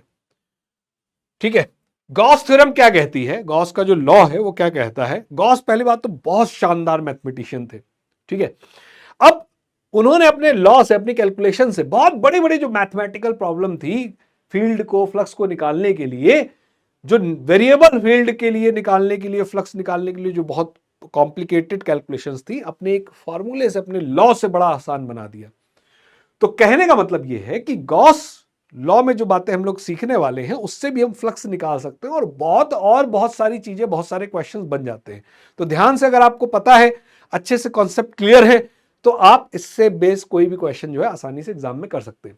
ये कहता क्या है, ये कहता है surface integral of electric field over any closed hypothetical surface. जैसे मान लिया यहां एक कोई चार्ज है जो यहां पर है, और इसके चारों तरफ कोई एक सरफेस बना दी, कोई एक सरफेस बना दी, तो ये कहता है कि भाई ये चार्ज है, इस चार्ज से इलेक्ट्रिक फील्ड निकल रहा होगा। पॉजिटिव चार्ज अगर मैंने लिया है, चारों तरफ इस तरह से इलेक्ट्रिक फील्ड निकल रहा होगा। और ये मैंने कोई भी एक इमेजिनरी सरफेस भी हो सकती है, रियल सरफेस भी हो सकती है, इसका नाम दे दिया हमने गॉसियन सरफेस, गॉसियन सरफेस। ठीक, तो ये कह रहा है कि सरफेस इंटीग्रल मतलब कि ये जो भी सरफेस है उसमें यहां पर जो इलेक्ट्रिक फील्ड है, और इस सरफेस का अपना छोटे से एलिमेंट का कुछ एरिया हुआ होगा जिसको कि मैं डीएस कैसे रिप्रेजेंट कर दे रहा हूं। थोड़ा सा इस तरफ ज्यादा एंगल पे चला गया, इसको मैं दोबारा बना देता हूं। इलेक्ट्रिक फील्ड मेरा ये है, इस जगह से पास कर रहा है, और ठीक है, और यहां इसका मेरा ये डीएस सरफेस एरिया है, ये मेरा इलेक्ट्रिक फील्ड है, और इनके बीच का यहां कुछ एंगल थीटा बन रहा है। अलग अलग जगहों पर सरफेस इरेगुलर है, अलग अलग जो डीएस छोटा स्मॉल एरिया है ये, वो अलग अलग एंगल बना रहा होगा। तो ये लैंग्वेज क्या कहती है, सरफेस इंटीग्रल, मतलब इस सरफेस के ऊपर जो इलेक्ट्रिक फील्ड का इंटीग्रल बन रहा है, दैट इज, और क्लोज वर्ड भी लगा दिया है, तो क्लोज इस तरह से दिखा दिया, ई डॉट डीएस। तो भैया ये हुआ क्या, ये हुआ क्या, ई डॉट डीएस अभी हमने पढ़ा, ये तो फ्लक्स होता था। ये क्लोज इंटीग्रल का मतलब हुआ कि सरफेस पूरी तरह से क्या है, क्लोज है। तो इस सरफेस, क्लोज सरफेस का जो इलेक्ट्रिक फील्ड का सरफेस इंटीग्रल है, वो गॉस ने इसको रिजल्ट को सॉल्व करके, मैथमेटिक्स जो खतरनाक वेरिएबल वाली यहां लगने वाली थी इंटीग्रेशन, वो गॉस ने ही सॉल्व करके दे दी, और कहा वो कुछ भी कर लो, वो हमेशा चार्ज इंक्लोज्ड, जो चार्ज सरफेस ने इंक्लोज किया है, अपॉन एप्सिलॉन नॉट आएगा। अब ये रिजल्ट हमको बहुत बढ़िया तरीके से फ्लक्स निकालने में हेल्प देता है। तो फ्लक्स हम ई डॉट डीएस करके भी निकाल सकते थे, लेकिन जहां ई डॉट डीएस सॉल्व नहीं हो पा रहा है वहां पर हम ये फंडा भी लगा सकते हैं।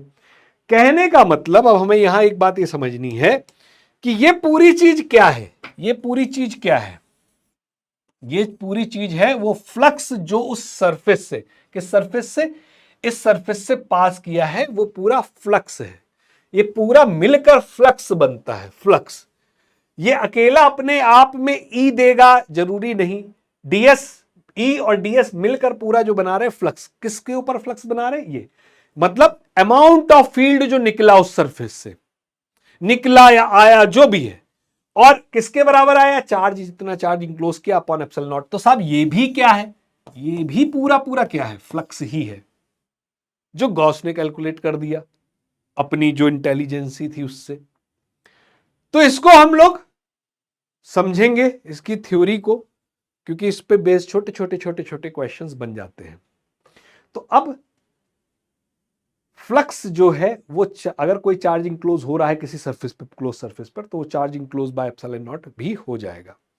साहब क्या इस रिजल्ट से, जो ये रिजल्ट आपने लिखा, क्या इससे फ्लक्स निकल जाएगा? जी फ्लक्स तो लिखा ही हुआ है।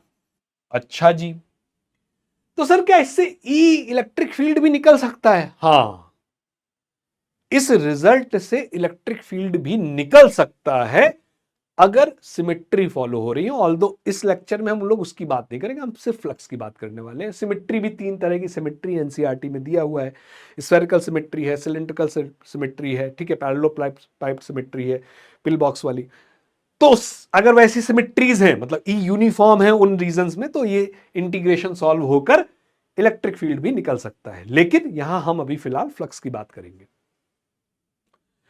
तो सर चार्ज में अगर और चार्ज आ गए, तो जैसे हमने कहा कि सर एक Q1 चार्ज पॉजिटिव का आ गया, Q2 चार्ज निगेटिव का आ गया, तो सर क्या हम इसके ऊपर टोटल फ्लक्स निकाल सकते हैं? तो भाई इस पे भी टोटल फ्लक्स कितना जाएगा?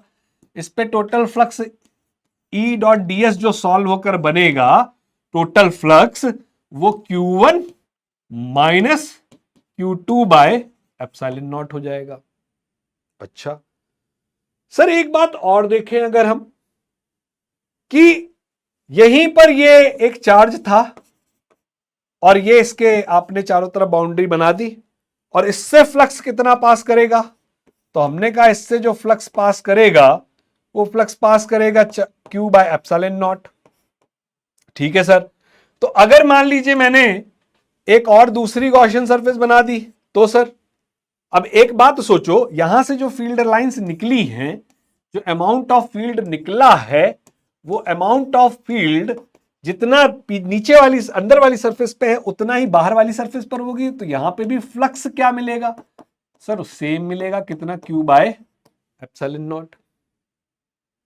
सर अगर हम इस स्फीयर की जगह एक क्यूब बना देते तो सर फ्लक्स कितना मिलता? तो भी फ्लक्स कितना मिलता? तो भी Q बाय एप्सिलॉन नॉट। मतलब कि चार्ज को इंक्लोज करने वाली जो गॉसियन सरफेस है, उस सरफेस के शेप पर, उस सरफेस के साइज पर फ्लक्स की वैल्यू डिपेंड नहीं करती।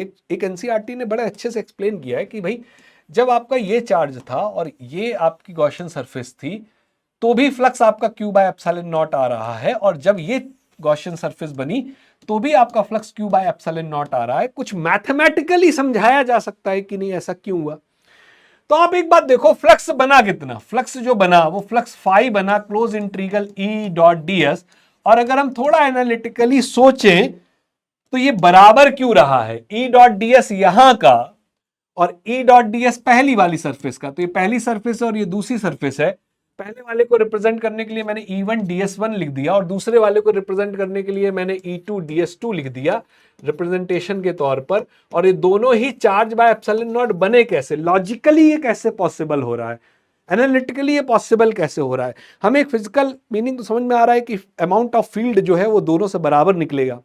लेकिन आप एक बात देखो कि यहां पर फील्ड की वैल्यू जो क्लोज है, फील्ड की वैल्यू कम होगी एज कंपेयर टू इसके। यहां फील्ड की वैल्यू, इसके इस सरफेस पर फील्ड की वैल्यू कम होगी, लेकिन सॉरी यहां पर मैं उल्टा बोल गया, यहां पर फील्ड की वैल्यू ज्यादा होगी नियर टू चार्ज, और जो सेकेंड सरफेस है वहां फील्ड की वैल्यू कम होगी।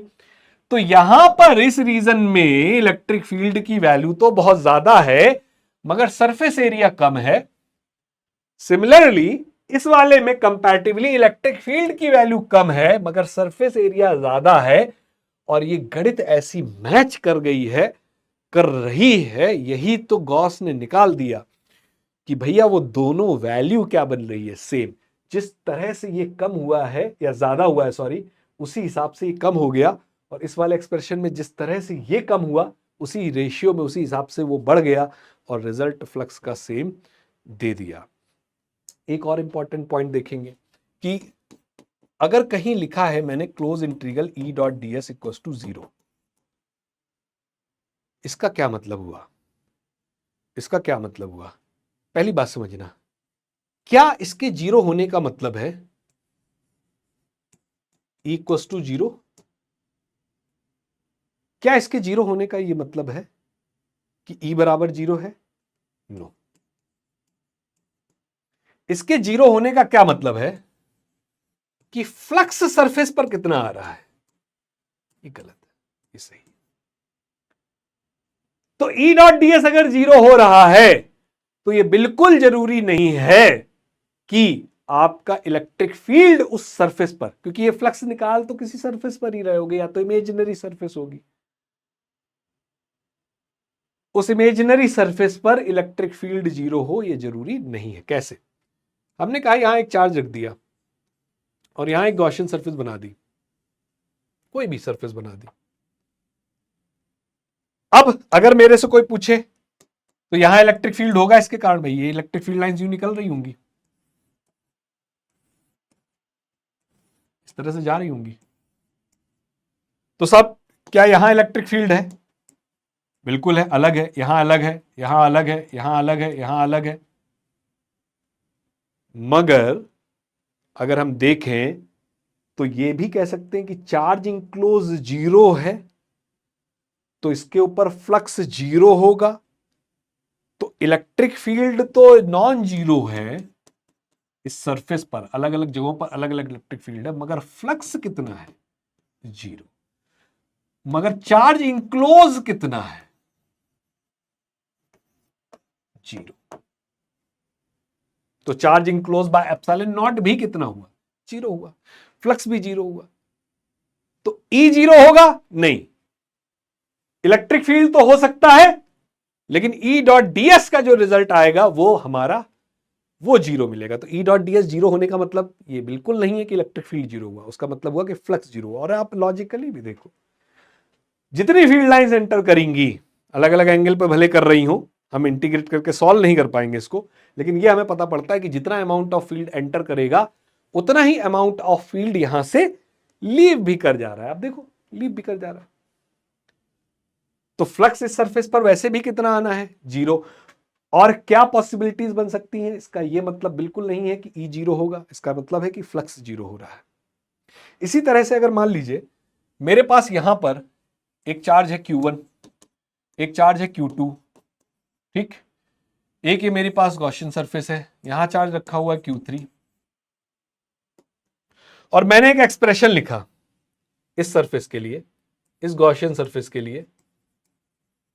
तो समझना बात को, इस गॉसियन सरफेस के लिए जब मैंने एक एक्सप्रेशन लिखा, क्या एक्सप्रेशन लिखा? Close integral E dot DS for this Gaussian surface, हम लिखेंगे charge enclose that is Q3 he enclose हो रहा है बाय एप्सिलॉन नॉट। और अगर मेरे से कोई सवाल करे कि इस एक्सप्रेशन में जो आपका इलेक्ट्रिक फील्ड है, ये इलेक्ट्रिक फील्ड किस किस के कारण है, तो इस जगह पर, इस सरफेस पर जो ये इलेक्ट्रिक फील्ड लिखा है अलग अलग पॉइंट्स पे अलग अलग होगा, और किनके के कारण होगा? This electric field is due to, electric field is due to all charges present in space, जो भी वहां पर प्रेजेंट है उन सभी चार्जेस के कारण इलेक्ट्रिक फील्ड है। मतलब ये इलेक्ट्रिक फील्ड है रिजल्टेंट ऑफ अलग अलग पॉइंट्स पर जो भी रिजल्टेंट है, E1 का, E2 का, E3 का, सभी का इलेक्ट्रिक फील्ड जो यहां बन रहा है, यहां पर अलग बन रहा होगा इन तीनों के कारण, यहां पर अलग बन रहा होगा इन तीनों के कारण, उन सारे इलेक्ट्रिक फील्ड का ई डॉट डीएस करके जब हमने सरफेस इंटीग्रल पे सॉल्व किया तो वो बना कितना? उसमें सिर्फ Q3 आएगा, क्योंकि चार्ज इंक्लोज Q3 हुआ। और सवाल ये उठा कि सर इलेक्ट्रिक फील्ड किसका है? इलेक्ट्रिक फील्ड सभी का है, लेकिन ई डॉट डीएस किसका आएगा? ई डॉट डीएस सिर्फ Q3 के कारण आएगा। क्यों? क्योंकि ई डॉट डीएस फ्लक्स है, और फ्लक्स Q1 और Q2 के कारण जीरो बनेगा, क्योंकि जितनी फील्ड लाइंस इससे एंटर करेंगी दूसरी सरफेस से उतना बाहर निकल जाएगा। तो बात को समझिएगा कि जब आप ई डॉट डीएस सॉल्व कर रहे हो तो इलेक्ट्रिक फील्ड नहीं सॉल्व कर रहे हो, आप ई डॉट डीएस से फ्लक्स सॉल्व कर रहे हो। तो अगर मुझे इस एक्सप्रेशन में कोई कहे कि साहब यहां इलेक्ट्रिक फील्ड किसकी किसकी वजह से है, यहां पर, तो भाई यहां पर इलेक्ट्रिक फील्ड इसके कारण बन रहा होगा इस तरफ, इसके कारण बन रहा होगा इस तरफ, इसके कारण बन रहा होगा इस तरफ, और इनके रिजल्टेंट का कुछ आ रहा होगा, उसका डीएस मल्टीप्लाई होकर ऐसे हर एक पॉइंट पर electric field E dot DS multiply होकर जब सॉल्व होंगे तो Q3 बाय एप्सिलॉन नॉट बनेगा, क्योंकि चार्ज इंक्लोज Q3 है। और बाकी चार्जेस क्यों नहीं आए जब सबका इलेक्ट्रिक फील्ड है? क्योंकि कुछ इस वाले इधर के हिस्सों का डीएस जितना निगेटिव आता, इधर के हिस्सों के डीएस का वैल्यू इंटीग्रेट होकर उतना पॉजिटिव आता वो कैंसिल आउट कर देता। और एनालिटिकली हम ऐसे देख सकते हैं कि जितनी फील्ड लाइन एंटर करेंगी लीव भी उतना ही करेगा, Q1 Q2 का फ्लक्स 0 बनेगा। तो ये जो दो बातें आपको बताई हैं, एक ये पॉइंट और एक ये वाला पॉइंट कि ई डॉट डी एस का मतलब E0 नहीं होता है। ई डॉट डी एस का मतलब फ्लक्स हम श्योर शॉर्ट कह देते हैं 0 है। E0 हो सकता है, may be possible, but not sure. Sure नहीं है, ऐसा केस भी बन सकता है। ठीक, पता चला फील्ड ही नहीं है, ना फील्ड होगा, ना फ्लक्स होगा, ना ई डॉट डी एस होगा, तो कोई बात ही नहीं। लेकिन चार्ज मौजूद है तो फील्ड है मगर फ्लक्स नहीं आया टोटल। तो चलिए कुछ पॉइंट्स फटाफट से देख लेते हैं, जो इंपॉर्टेंट पॉइंट्स हैं, वन बाय वन समझ लेते हैं। हमने पहला पॉइंट ये डिस्कस कर दिया कि flux through Gaussian surface independent of its shape. Charge enclose देखना होता है हमको basically. Flux through Gaussian surface depend on total charge present inside the Gaussian surface. Positive है तो पॉजिटिव रखिए, निगेटिव है तो निगेटिव रखिए। Flux through Gaussian surface is independent of position of charge inside, उससे भी फर्क नहीं पड़ेगा क्योंकि ई dot D S mathematically solve होकर Q by epsilon naught ही दे देगा। Electric field intensity at Gaussian surface is due to all charges present inside as well as outside the Gaussian surface. ये बात ही कह रहा है कि इसकी सरफेस पर जो भी आप ई डॉट डी एस सॉल्व कर रहे हो, ई डॉट डी एस का जो भी क्लोज इंटीग्रल टोटल सॉल्व कर रहे हो, उसमें ई जो है वो तीनों के कारण ही, जितने चार्जेस हैं अंदर बाहर सबके कारण ही होगा। ये पॉइंट यहां पे लिखा है। एक पॉइंट कह रहा है कि इन्हें गॉसियन सरफेस अगर फ्लक्स 0 है, इसका मतलब ये बिल्कुल नहीं कि ई 0 होगा, ठीक है। मगर अगर ई 0 है, ई डॉट डी एस में ई ही 0 हो गया तो 101% श्योर है कि फ्लक्स क्या होगा, 0 ही होगा, ठीक है। फ्लक्स इज द, यहां पर लिखा है काउंट ऑफ,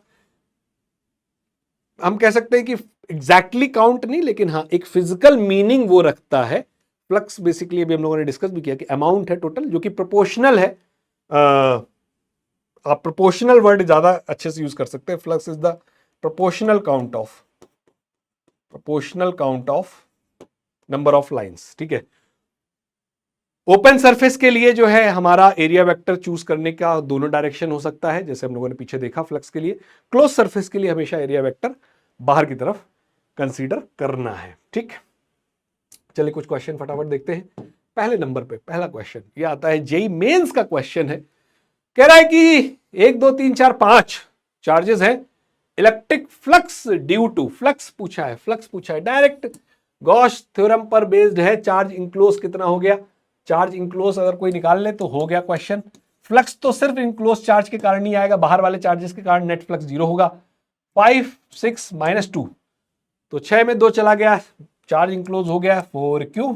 आंसर हो जाएगा 4Q बाय एप्सिलॉन नॉट, ठीक है। 5 1 6 -2 4Q बाय एप्सिलॉन नॉट हमारा फ्लक्स हो जाएगा, charge enclose by epsilon not. लेकिन ध्यान रखना, इलेक्ट्रिक फील्ड इस सरफेस के ऊपर सारे चार्जेस मिलकर बनाएंगे, मगर इनके चार्जेस का फ्लक्स नहीं आएगा क्योंकि इनका फील्ड जितना एंटर करेगा उतना ही लीव कर जाएगा, ठीक। अगले क्वेश्चन की तरफ बढ़ते हैं। नीट का क्वेश्चन आया हुआ है, कॉन्सेप्चुअल क्वेश्चन इसमें पूछ लेता है, थ्योरी पर सीधा सीधा क्वेश्चन पूछ लेता है। कह रहा है if E dot D S over a surface is 0, ठीक है। इसका क्या मतलब है, electric field inside the surface is necessarily uniform, नहीं। Number of flux lines entering and surface must be equal, मतलब कि जितना फील्ड लाइन एंटर किया है और जितना फील्ड लाइन बाहर निकला है वो बराबर होगा, तभी नेट फ्लक्स 0 होगा, ठीक है। यही आंसर करेक्ट है। और ई डॉट डी एस 0 होने का मतलब है कि ये इनडायरेक्टली कहना चाह रहा है कि फ्लक्स कितना है, 0। कह रहा है the magnitude of electric field surface is constant, पहली लाइन और ए ऑप्शन सी ऑप्शन एक ही बात लिखी है, कांस्टेंट नहीं है, ठीक, कोई जरूरी नहीं। All the charges must necessarily be inside the surface, अगर चार्जेस अंदर हुए तो कुछ ना कुछ फ्लक्स आ जाता ना, तो ये भी ऑप्शन नहीं बनेगा। आगे बढ़ते हैं अगले क्वेश्चन की तरफ। नीट 2022 का आया हुआ क्वेश्चन है, देखते हैं क्या पूछ रहा है। कह रहा है the net charge enclose by Gaussian surface is 0, ठीक है। चार्ज इंक्लोज जीरो हुआ है, मेरे दिमाग में तुरंत आ गया कि फ्लक्स कितना रहा होगा, zero. The net electric flux through the surface, लो भैया सीधा सीधा हो गया, जीरो। ठीक, आगे बढ़ते हैं, क्या कह रहा है, नीट 2022 का ही क्वेश्चन है। According to Gauss law the total electric flux through a close surface, total electric flux किन बातों पर डिपेंड कर रहा है, शेप नहीं, टोटल चार्ज इंक्लोज यही डेफिनेशन है, हाँ जी, distance of the charge from the surface नहीं, डिस्ट्रीब्यूशन ऑफ चार्ज नहीं। ठीक, तो सीधे सीधे ऑप्शन बी करेक्ट आंसर हो जाएगा। चलिए अगला क्वेश्चन देखते हैं। जेई मेंस, देख रहे कितना, अगर कॉन्सेप्ट क्लियर है फटाफट क्वेश्चन सॉल्व होते हैं। जेई मेंस 2024 का आया हुआ क्वेश्चन है, कह रहा है कि C1 C2 are two hollow concentric cube. ठीक है, एक छोटा क्यूब है जिसके अंदर चार्ज 2Q बना है, एक बड़ा क्यूब है जिसके अंदर चार्ज 3Q है, और कह रहा है ratio of electric flux through C1 and C2। हमें चार्ज इंक्लोज देखना है, रेशियो ऑफ फ्लक्स C1 का पहले C2 का, phi C1 bye phi C2 निकालना है। तो चार्ज इंक्लोज C1 ने कितना किया है, C1 कौन है भैया, C1 है अंदर वाला, C2 कौन है भैया, C2 है बाहर वाला। आप खुद भी कर सकते हो, देखिएगा अंदर वाले ने कितना चार्ज इंक्लोज किया है, अंदर वाले ने चार्ज इंक्लोज किया है 2Q, तो ये तो हो गया 2Q बाय एप्सिलॉन नॉट। बाहर वाले ने कितना चार्ज इंक्लोज किया है, बाहर वाले ने चार्ज इंक्लोज किया है 3Q। यही सोचा ना, अरे नहीं भैया ध्यान से देखो, बाहर वाले ने कितना इंक्लोज किया है भाई, 3Q नहीं किया है, 3Q प्लस 2Q किया है, टोटल कितना किया है, 5Q किया है भाई, 5Q बाय एप्सिलॉन नॉट। तो आंसर कितना हो जाएगा, एप्सिलॉन नॉट क्यू क्यू सबकी नमस्ते, आंसर आ जाएगा 2/5 है भैया इसमें कहीं, हाँ जी ये रहा। चले आगे बढ़ते हैं, अगर आप नहीं समझ पाए हो तो पॉज करके दोबारा देख सकते हैं। कह रहा है नीट 2011 का क्वेश्चन है, देखते हैं क्या कह रहा है। कह रहा है एक charge Q is enclose by Gaussian spherical surface of radius r, if the radius is double the outward electric flux will be. अच्छा, ये कह रहा है कि भैया पहले कुछ चार्ज क्यू था और ये फ्लक्स था, इससे पास कर रहा था, अब रेडियस डबल कर दी। अरे भैया जितना इससे जाएगा उतना ही इससे जाएगा, क्या फर्क पड़ा, कोई डबल, अरे कहा है डबल, इंक्रीज का है इंक्रीज, रिड्यूस का है रिड्यूस, आंसर हो गया रिमेन द सेम। चलिए देख रहे हैं कैसे कॉन्सेप्चुअल क्वेश्चंस आते हैं, कॉन्सेप्ट की क्लियरिटी है तो कर ले जाएंगे, अदरवाइज नहीं कर पाएंगे। ठीक, क्वेश्चन क्या कह रहा है, क्वेश्चन पढ़ेंगे, जेई मेंस 2024 का क्वेश्चन है, 2 चार्जेस 5Q, बहुत बढ़िया बात है, और -2Q, अच्छा माइनस है ध्यान रखना, charge enclose by epsilon naught में साइन के साथ डालते हैं चीजें, are situated at a point 3a, 0, ठीक है, एंड -5a, 0। चलो भैया थोड़ा सा ड्रॉ कर लेते हैं, ये रहा ओरिजिन, 3a, 0 का मतलब x की वैल्यू 3a है, 5a, -5a, 0 का मतलब x की वैल्यू कहीं यहां -5a पड़ी हुई है, और कह रहा है कि ये रखा है कहां, ये रखा है 3a पर, मतलब 5Q यहां रखा है, कैपिटल Q है, और -2Q यहां रखा हुआ है, बहुत अच्छी बात है। अब कह रहा है कि फ्लक्स बताना है through a radius of 4a। 4a का रेडियस कैसा बनेगा, सोचो 4a का रेडियस बनेगा कैसा, 4a मतलब यहां से ऐसे लेते हुए ये 4a यहां से ऐसे चला गया, कितना चार्ज इंक्लोज हुआ है, ये तो चार्ज इंक्लोज है नहीं हो पाया भाई, इतना ही चार्ज इंक्लोज हुआ है तो फ्लक्स सिर्फ इसके कारण ही आएगा, सीधा चेक करो कहां है 5Q बाय एप्सिलॉन नॉट। ठीक, चलिए आगे बढ़ते हैं, नीट 2023 का question, according to Gauss law, देखो नीट में तो कैसे ही क्वेश्चन दे रहा था सीधा सीधा, और मेंस में भी थोड़ा सा बस कॉन्सेप्ट पता है तो कर ले जाओगे। According to Gauss law of electrostatic, electric flux through a close surface depends on, हम सारे पॉइंट्स पढ़ चुके हैं, क्या एरिया ऑफ सरफेस, नहीं, क्वांटिटी ऑफ चार्ज इंक्लोज, यही डेफिनेशन है यार, हो गया टिक, सीधे आगे पढ़ने की भी जरूरत है, शेप पर नहीं डिपेंड करता, वॉल्यूम पर डिपेंड नहीं करता है, ये सब किसी काम के नहीं है। आगे बढ़ते हैं यार, ये क्वेश्चन तुम अपने से करना, ये अपने से करना होमवर्क है, बहुत आसान क्वेश्चन है, अपने से कीजिए, बिल्कुल सीधा सीधा है, चार्ज इंक्लोज जितना है बस वही देखना है। अगले क्वेश्चन पे आ जाते हैं, ये क्या कह रहा है, कह रहा है electric flux through the surface, ठीक है, किस सरफेस से ज्यादा आ रहा है, किस सरफेस से कम आ रहा है। सर डायग्राम देख के पता नहीं चल रहा है कौन सी सरफेस बड़ी है कौन सी सरफेस छोटी है। अरे भैया क्या उस पर डिपेंड भी करेगा, सबने चार्ज इंक्लोज क्या कर रखा है, आड़ी टेढ़ी तिरछी बिरछी कैसी भी बना रखी हो, सबने चार्ज इंक्लोज जो है वो सेम कर रखा है। कुछ अमीबा बने हुए हैं, कुछ पैरामीशियम बने हुए हैं, लेकिन उस सबसे कोई फर्क नहीं पड़ रहा है, सबने चार्ज इंक्लोज सेम कर रखा है, तो फ्लक्स भी सब में क्या आएगा, सेम। ठीक, चलो भैया आगे देखते हैं। इस तरह के क्वेश्चन भी नीट एग्जाम में और जेई में भी आ जाते हैं। क्या क्वेश्चन कह रहा है, कह रहा है charge Q is placed at centre of a cube. Centre of cube पर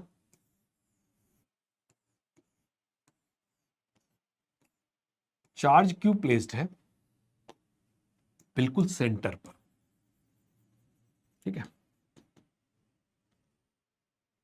एक क्यूब को इमेजिन करो और बिल्कुल उसके बीचों बीच एक चार्ज आकर रखा हुआ है, और सोचो फील्ड लाइंस चार्ज से चारों तरफ निकल रही हैं, तो उस क्यूब के सेंटर पॉइंट बिल्कुल उस 3 डायमेंशन डायरेक्शन में निकलती हुई फील्ड के साथ बिल्कुल सिमेट्रिकल रखा होगा, बना होगा। कहने का मतलब कि सेंटर पॉइंट से क्यूब की चारों तरफ एक बिल्कुल बराबर सी सिमेट्री है, ऊपर नीचे दाएं बाएं इधर उधर सब जगह। तो इससे निकलने वाली चारों डायरेक्शन में फील्ड लाइंस हर फेस पर 6 साइड हुई क्यूब की, 6 साइड से बराबर बराबर निकलेगी। तो टोटल फ्लक्स तो हमको पता है कितना है, टोटल फ्लक्स बाबू है Q बाय एप्सिलॉन नॉट। क्या इसने टोटल पूछा है, नहीं, इसने कहा है कि एक फेस से कितना जाएगा, यही पूछा है, the flux coming out from any one, और 6 से सेम जाएगा। 6 साइड तो होती है ना भाई क्यूब की, एक आप गिन लो, कमरे में बैठे हो गिन लो जरा एक क्यूब सोचते हुए, 6 साइड होती है, तो फ्लक्स फ्रॉम वन साइड कितना होगा, तो बराबर बराबर जाएगा, तो 6 साइड है, तो भैया ये होगा Q बाय 6। कहीं है 10⁻³ क्यों आ गया भाई, अच्छा नहीं, एक और ऑप्शन है 10⁻⁻6 क्यों आ गया, क्योंकि एसआई यूनिट में चाहिए था और ये माइक्रोकूलाम है, और 1 माइक्रोकूलाम होता है 10⁻⁻6 कूलाम। एसआई यूनिट में आंसर हो गया ऑप्शन नंबर डी। कुछ बच्चे गलती कर जाते हैं, फटाफट लगा के चले गए सी ऑप्शन, ठीक है, या फिर Q/6 हाँ देख लिया, या फिर एक Q/6 एप्सिलॉन नॉट ऑप्शन भी हो सकता, दे देता, ध्यान ही नहीं देते कि हाँ माइक्रोकूलाम और एसआई यूनिट में चाहिए, तो इसका भी एग्जाम में आपको ध्यान रखना होता है। अगले क्वेश्चन की तरफ बढ़ते हैं। जेई मेंस का क्वेश्चन है, इसी तरह के क्यूब वाला ही क्वेश्चन है। क्या क्वेश्चन कह रहा है, क्वेश्चन कह रहा है charge Q is placed at corner of a cube. ठीक है, कौन से कॉर्नर पर, ये इस कॉर्नर पर एक चार्ज क्यूब के कॉर्नर पर प्लेस्ड है, और शेडेड एरिया से कितना फ्लक्स जा रहा है ये देखना है। देखिए, अगर क्यूब के कॉर्नर पर चार्ज प्लेस्ड है,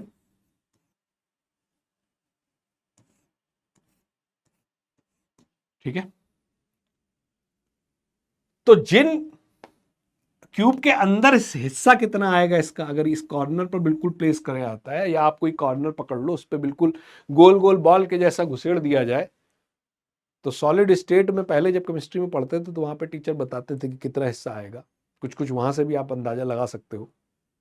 तो इस क्यूब के अंदर जो हिस्सा आएगा इस चार्ज का, वो 1/8 हिस्सा आएगा। तो इसका मतलब टोटल फ्लक्स जो यहां से पास करेगा, टोटल फ्लक्स फ्रॉम क्यूब जो पास करेगा, that is Q/8 epsilon not. और उस क्यूब के कॉर्नर के एडजेसेंट कितनी जो सरफेसेस हैं, जो वॉल है, कितनी वॉल्स कनेक्ट होंगी, तो आप ध्यान से देखना 3 वॉल कनेक्ट होंगी।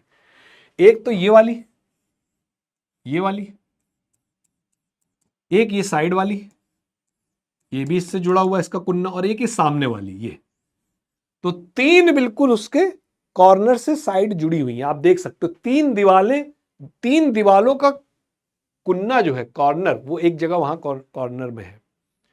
तो उनसे जो फ्लक्स जाएगा, क्योंकि उनको कोई लाइन क्रॉस नहीं करेगी, उनसे सीधी सीधी लाइंस क्रॉस कर जाएंगी, यू ऐसे निकल जाएगी, तो उसको कोई कट नहीं करेगा, तो उन दीवालों से फ्लक्स जाएगा 0। इसका मतलब बाकी बची 3 जो दीवाल हैं वो बिल्कुल उस कॉर्नर से सिमेट्रिकल पोजीशन पर आएंगी, तो बाकी बची 3 दीवालों से बराबर बराबर फ्लक्स जाएगा। तो 3 वॉल से तो फ्लक्स 0 हो गया जो एडजेसेंट है कॉर्नर के, और रिमेनिंग 3 वॉल से इक्वल फ्लक्स जाएगा। तो फ्लक्स फ्रॉम ईच वॉल, जैसे ये वाली अगर वॉल ले लिया जाए, जैसे मान लो ये वाली वॉल ले लिया जाए, ये वाली, तो इससे फ्लक्स कितना जाएगा, इससे फ्लक्स जो जाएगा दैट इज इसका 1/3। इसका 1/3 का मतलब Q/8 एप्सिलॉन नॉट का 1/3 करोगे तो कितना हो गया, Q/24 एप्सिलॉन नॉट। ठीक है, तो 1/3 जो है वो एक वॉल से जाएगा, दूसरी वॉल से 1/3 और तीसरी वॉल से 1/3। तो अब हमें यहां ये देखना है कि इस क्वेश्चन में कितना आ जाएगा। तो ये जो ऊपर वाली वॉल बनी हुई है, ये वाली जो वॉल बनी हुई है, इस वॉल से जो है जाएगा कितना, टोटल से जाएगा Q/24 एप्सिलॉन नॉट। लेकिन आधे पार्ट से ही पूछा है उसने, तो इसका भी आधा जाएगा। वो कितना हो जाएगा, इसका आधा, इसका आधा हो जाएगा Q/24 का आधा हो जाएगा कितना, 1/24 का आधा, तो हो जाएगा, और 1/2 कर दो तो कितना, 48 एप्सिलॉन नॉट। और इसी तरह से इस वाले आधे पार्ट से कितना जाएगा, तो इस पूरी वॉल से 24 जाता है, इससे कितना जाएगा, Q/48 एप्सिलॉन नॉट। तो अल्टीमेटली टोटल फ्लक्स कितना हो जाएगा, टोटल फ्लक्स जो शेडेड एरिया से पूछा था, वो टोटल फ्लक्स शेडेड एरिया से हो जाएगा Q/48 epsilon not plus Q/48 epsilon not हो गया कितना, Q/24 epsilon not. Small q लिया था, कोई फर्क नहीं पड़ रहा है। ऑप्शन कितना आ जाएगा, ऑप्शन नंबर आ जाएगा बी। तो ये क्वेश्चंस जो हैं ये इजी क्वेश्चन है। अगर आपकी कॉन्सेप्चुअल अंडरस्टैंडिंग है तो हम बड़े आराम से इन क्वेश्चंस को कर सकते हैं। चलिए नेक्स्ट क्वेश्चन देखते हैं। जेईई मेंस का ही क्वेश्चन है, ठीक है। तो जेईई मेंस के हम लोग वो क्वेश्चन कर ले रहे हैं जिनके यार नीट में आने की पॉसिबिलिटी है, ऑल्दो ये बहुत कठिन नहीं है, लेकिन हाँ कॉन्सेप्चुअल क्लैरिटी तो चाहिए। अब देखो क्या क्वेश्चन कह रहा है, 2021 का क्वेश्चन है यार। कह रहा है कि यहां पर एक 12x12 की जो है एक शीट पड़ी हुई है और उसके मिड से 6 सेंटीमीटर के ऊपर एक चार्ज Q जो है वो रखा हुआ है, और कह रहा है कि इलेक्ट्रिक फ्लक्स कितना होगा ये बताना है। तो फिर से देखो, अगर मैं E.ds करने बैठा इंटीग्रेट तो यहां फंस जाएंगे। गॉस लॉ का इस्तेमाल करें और थोड़ा दिमाग अगर लगा कर देखो तो ये क्या क्यूब वाला जैसा अभी क्वेश्चन किया था वैसा ही नहीं है कि एक क्यूब है, ठीक है, और उस क्यूब के सेंटर पर एक चार्ज रखा हुआ है और नीचे वाली जो ये सरफेस है इससे कितना जो है वो फ्लक्स जा रहा है। कैसे भाई, क्यूब की साइड 12 है, 12 है और उससे 6 सेंटीमीटर, मतलब कि यहां से देखा जाए तो अगर ये 12 है, ये भी 12 है, तो भैया मेरे ये जो है ना, ये सेंटर से बिल्कुल ऊपर कितना 6 सेंटीमीटर पर ही होगा। तो क्या बिल्कुल ये क्यूब वाली सिचुएशन नहीं बन गई। तो अभी अपने ने बताया था कि पूरे क्यूब से कितना जाएगा, पूरे क्यूब से जाता Q/एप्सिलॉन नॉट। तो इस एक पार्ट से कितना फ्लक्स पास करेगा, तो वो हो जाएगा कितना, 6 साइड है, 6 से बराबर जाएगा, तो इस एक पार्ट से हो जाएगा कितना, Q/6 एप्सिलॉन नॉट। तो यहां इसने चार्ज की वैल्यू 12 माइक्रोकूलम दिया हुआ है और यहां पूछ रहा है किसमें, देखो एसआई यूनिट में दे दिया है इसको। तो माइक्रोकूलम को पहले हम लोग चेंज कर लेते हैं कूलम में, तो 12 माइक्रोकूलम हो जाएगा कितना, 12 माइक्रोकूलम हो जाएगा 12 इंटू 10⁻⁻⁶ कूलम। ठीक, अब चार्ज अपॉन 6 एप्सिलॉन नॉट ये वैल्यू आ जाएगी। एप्सिलॉन नॉट की वैल्यू आपको सब्स्टिट्यूट करके सॉल्व करना होगा। ये आपके लिए मैं छोड़ रहा हूं, इसको आप स्वयं खुद से सॉल्व करके देखिएगा, आप कुछ रह नहीं गया है, और यहां से देख लीजिएगा कि क्या रिजल्ट बन रहा है। चलिए आगे बढ़ते हैं अगले क्वेश्चन की तरफ। क्या कह रहा है भाई अगला क्वेश्चन, अगला क्वेश्चन भी जेईई मेंस का क्वेश्चन, और देखो ऐसा ही क्वेश्चन हम लोगों ने किया था भी फ्लक्स निकालने में। ठीक है, कौन सा क्वेश्चन फ्लक्स निकालने में किया था, अगर देखें हम तो यहां पर एक हमने फ्लक्स वाला क्वेश्चन किया था ये वाला क्वेश्चन, जिसमें एक्स में ही वेरिएशन था और आई कैप डायरेक्शन में फील्ड था। क्या उसी तरह का कुछ कुछ भी ये क्वेश्चन है। चलिए क्वेश्चन पढ़ते हैं, क्या क्वेश्चन है। क्वेश्चन कह रहा है कि 150 वाई स्क्वायर जे कैप। अच्छा, अब फील्ड सारा का सारा जे कैप में लगा है, मतलब कि वाई डायरेक्शन में यू फील्ड लगा हुआ है। ठीक है, यू फील्ड लगा हुआ है इस तरह से। कह रहा है कि क्यूब की साइड दे दी है और पूछ रहा है कि चार्ज इनसाइड कितना होगा। तो हम क्या करेंगे, हमें क्या करना है, हमें निकालना है कि भाई इन दोनों सरफेस से ही फ्लक्स पास करेगा। ठीक, यहां y की वैल्यू कितनी है, यहां y की वैल्यू है 0, तो इलेक्ट्रिक फील्ड यहां कितना हो गया 0, यहां इलेक्ट्रिक फील्ड 0 हो गया, तो यहां फ्लक्स φ1 की वैल्यू हो गई 0। यहां कितना होगा, तो यहां इलेक्ट्रिक फील्ड कांस्टेंट होगा, कितना होगा 150। y की वैल्यू कितनी हो जाएगी, तो साइड इसने दिया है 0.5, 0.5 का मतलब 1/2 कर लें, तो y स्क्वायर का मतलब हो गया 150/1/2 का स्क्वायर हो गया 1/4, तो ये हो गया 150/4। इतना जो वोल्ट पर मीटर जो है आपका इलेक्ट्रिक फील्ड हो गया। सारी यूनिट एसआई यूनिट में ही पड़ा हुआ है। इतने फील्ड पर कितना फ्लक्स आ जाएगा, तो सीधे सीधे लीविंग फ्लक्स ही हमारा φ2 हो गया, और कितना हो गया 150/4। ठीक है, और कितना एरिया से मल्टीप्लाई करेंगे, तो इसका 0.5 करके करेंगे, तो ये भी हो गया 1/4 एरिया इंटू ए कर दिया। टोटल फ्लक्स हमारे पास कितना आ गया, टोटल फ्लक्स हमारे पास आ गया बेटा φ1 प्लस φ2। φ1 कितना हो गया 0, φ2 की वैल्यू कितनी हो गई 150/8। और चार्ज अब कैसे निकालना है, तो चार्ज निकालने के लिए गॉस थ्योरम लगाएंगे। फ्लक्स बराबर कितना, जो टोटल फ्लक्स है चार्ज इंक्लोज्ड बाय, सिर्फ और सिर्फ अब बेटा सिर्फ कैलकुलेट करना है। ये भी मैं आपकी कैलकुलेशन के लिए ही छोड़ रहा हूं, आप इसको खुद से ट्राई करके देखेंगे, आपके लिए होमवर्क है। ठीक है, और ये क्वेश्चन पूरा आपने खुद से ही करना है, क्योंकि as it is same question हमने एक पूरा का पूरा किया हुआ है, तो इसको आप खुद ट्राई कर देखेंगे। चलिए अगले क्वेश्चन की तरफ बढ़ते हैं। नीट 2007 में आया हुआ क्वेश्चन है और आसान क्वेश्चन है, आसानी से किया जा सकता है। ऑल्दो देखिए आपको दिख रहा है कि ओहो हो बड़ा ऑप्शन बड़े गंदे गंदे दिए हैं। क्या कह रहा है इसको समझते हैं। कह रहा है a infinitely long uniform line charge linear charge density, मतलब कि चार्ज पर यूनिट लेंथ जो दिया है वो दिया हुआ है लैम्डा। इसका मतलब अगर चार्ज निकालना है तो लेंथ का मल्टीप्लाई कर दोगे लैम्डा में, तो वहां चार्ज कितना है निकल कर आ जाएगा। कह रहा है कि ये ऐसे पास कर रहा है और इससे स्फेयर से कितना जो फ्लक्स है वो फ्लक्स कितना जा रहा है ये निकालो। फ्लक्स निकालना है तो हमें चार्ज इंक्लोज चाहिए होगा। चार्ज इंक्लोज करने का मतलब है कि यहां से लेके यहां तक में कितना चार्ज इंक्लोज कर रहा है। तो लैम्डा में अगर मैं मल्टीप्लाई कर दूंगा इस लंबाई का तो चार्ज इंक्लोज आ जाएगा। और ये लंबाई कैसे निकाले, ये लंबाई के लिए इसने बोला कि यहां से ये x दूरी पर है, रेडियस इसकी r है, रेडियस इसकी r है, तो ये कितनी लंबाई निकल आएगी। ये लंबाई अगर मैं l कह दूं तो l कितना होगा, तो पाइथागोरस लगा के आप आराम से देख सकते हो कि l square plus X square की वैल्यू जो है वो आर स्क्वायर के बराबर होगी। तो l की वैल्यू हो जाएगी कितनी, R square plus R square minus X square, ये एक्स उधर गया, का अंडर रूट। ये हमारे इतने पार्ट की लंबाई हो गई। तो टोटल लेंथ, ये कितनी टोटल लेंथ अगर मैं कह दूं कैपिटल एल है, तो टोटल लेंथ कैपिटल एल कितनी हो जाएगी, टोटल लेंथ कैपिटल एल कितनी होगी, तो कैपिटल एल हो जाएगी twice of root of R square, क्योंकि जितना ऊपर लेंथ है उतना ही नीचे है।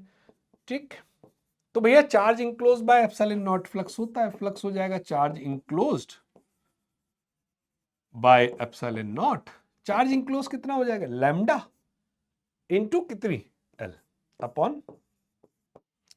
तो भाई चेक कर लेते हैं जरा कौन सा आंसर आ रहा है। एल की वैल्यू हो गई लैम्डा, एल की वैल्यू हो गई 2 under root of R square minus X square divided by epsilon naught. तो करेक्ट आंसर हो जाएगा कौन सा, करेक्ट आंसर हो गया इस केस में ऑप्शन नंबर बी। ठीक है, आई होप कि आपको इसकी ज्योमेट्री समझ में आई होगी। साथ ही साथ एक क्वेश्चन मैं आपको होमवर्क के तौर पर दे रहा हूं, सिमिलर टाइप का क्वेश्चन है, हिंट कर देता हूं कैसे करना है। तो यहां ये कह रहा है कि पूरा स्फेयर है और एक शीट पास कर रही है, अभी वायर पास कर रहा था, अब एक शीट पास कर रही है जिसकी सरफेस चार्ज डेंसिटी सिग्मा है। तो सरफेस चार्ज डेंसिटी का मतलब होता है, सरफेस चार्ज डेंसिटी का क्या मतलब हुआ, सरफेस चार्ज डेंसिटी का बेटा मतलब हुआ चार्ज पर यूनिट एरिया, मतलब अगर चार्ज आपको निकालना है तो यूनिफॉर्म क्योंकि डिस्ट्रीब्यूशन हो रखा है, तो भैया आप सीधे सीधे चार्ज अगर आप निकालना है तो इसमें एरिया का मल्टीप्लाई कर दीजिए। एरिया का कौन सा मल्टीप्लाई कर दीजिए? जितना चार्ज इंक्लोज हुआ है। कौन से हिस्से का चार्ज इंक्लोज हुआ है? ये वाला। और सर ये निकलेगा कैसे? तो आप ऐसे सोच के देखो, स्फीयर है, उसको किसी शीट ने जब काटा तो कितना हिस्सा शीट का कवर हुआ होगा जो उस स्फीयर के अंदर होगा, इसको आपने सोचना। और उससे पहले आपने सोचना कि उसका शेप कैसा होगा जितना हिस्सा अंदर है। तो आप इसको ऐसे भी समझ सकते हो कि अगर आप एक बड़े से स्फीयर को किसी शीट से काटोगे तो कटा हुआ जो हिस्सा है उसका शेप कैसा दिखेगा आपको? क्या स्क्वायर दिखेगा, रेक्टेंगल दिखेगा, कैसा दिखेगा?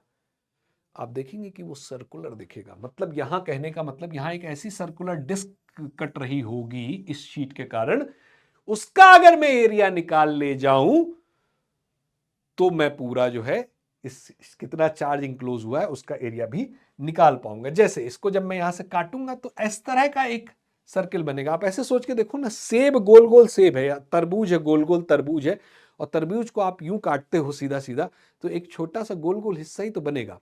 तो जो शीट अंदर पड़ी हुई होगी वो उसी उतने एरिया को ही तो कवर कर रही होगी। और वो एरिया कैसे निकलेगा? वो एरिया कैसे निकलेगा? तो यहां पर अगर मैं कहता हूं कि इस तरह की एक सर्कुलर डिस्क बनी है, ठीक है, जितना चार्ज इंक्लोज हुआ है, और ये यहां से यहां तक का मैं डेटा आपको दिए दे रहा हूं कि ये दूरी x है और इसकी रेडियस हमने स्मॉल r मान ली, या कैपिटल R सॉरी ले लेते हैं, इसकी रेडियस कैपिटल R ले ली, इस पार्ट की रेडियस।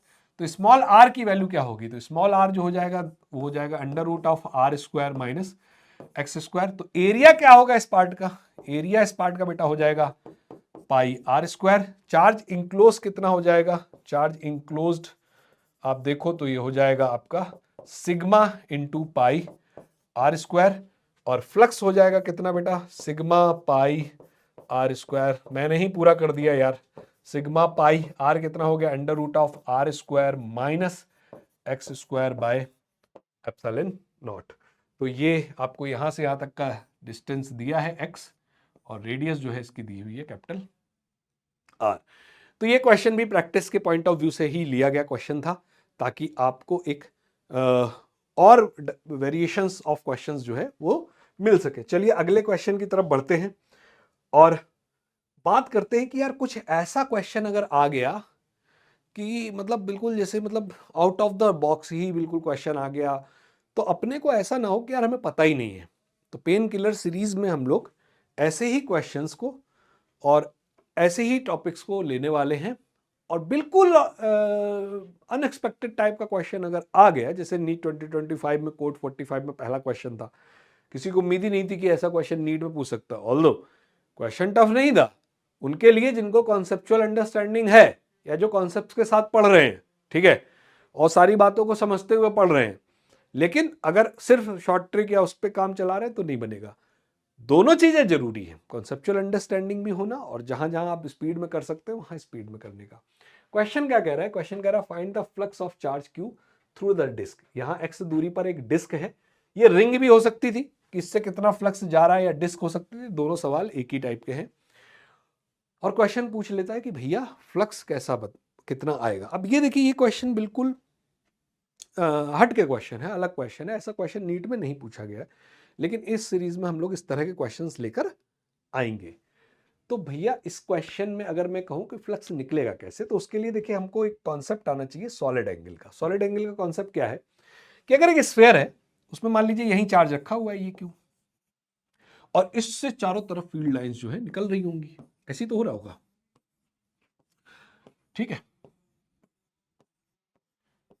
अब हमने अगर ये बात करें कि यहां ये डिस्क पे कितना फ्लक्स जा रहा है, तो हमें ये देखना है कि कितना सॉलिड एंगल है जो ये डिस्क, सॉलिड एंगल चाहिए जो ये डिस्क बना रही होगी इसके सेंटर पर, ये सॉलिड एंगल। ये जैसे आइसक्रीम के कोन में, आप जब आइसक्रीम का कोन होता है ना, उसमें यहाँ पे जो 3D टाइप का एंगल बन रहा है उसको अपन सॉलिड एंगल बोल रहे हैं। क्लास 11th की मैथमेटिकल टूल में यूनिट्स एंड मेजरमेंट में आप पढ़ते हो, हाँ, यहाँ प्लेन एंगल और सॉलिड एंगल आता है। तो पूरे स्फीयर का, कंप्लीट स्फीयर का सॉलिड एंगल कितना बनता है? सॉलिड एंगल फॉर स्फेयर के लिए कितना बनेगा सेंटर पर, वो होता है बेटा 4 पाई स्टेरेडियन। तो मैं ये कह सकता हूं कि फ्लक्स जो है पर सॉलिड एंगल कितना होगा, टोटल फ्लक्स कितना है, टोटल फ्लक्स होगा मेरे पास चार्ज इनक्लोज जो कि क्यू है बाय एप्सिलॉन नॉट। तो टोटल फ्लक्स पर सॉलिड एंगल कितना हुआ, तो वो हो गया क्यू बाय एप्सिलॉन नॉट 4 पाई।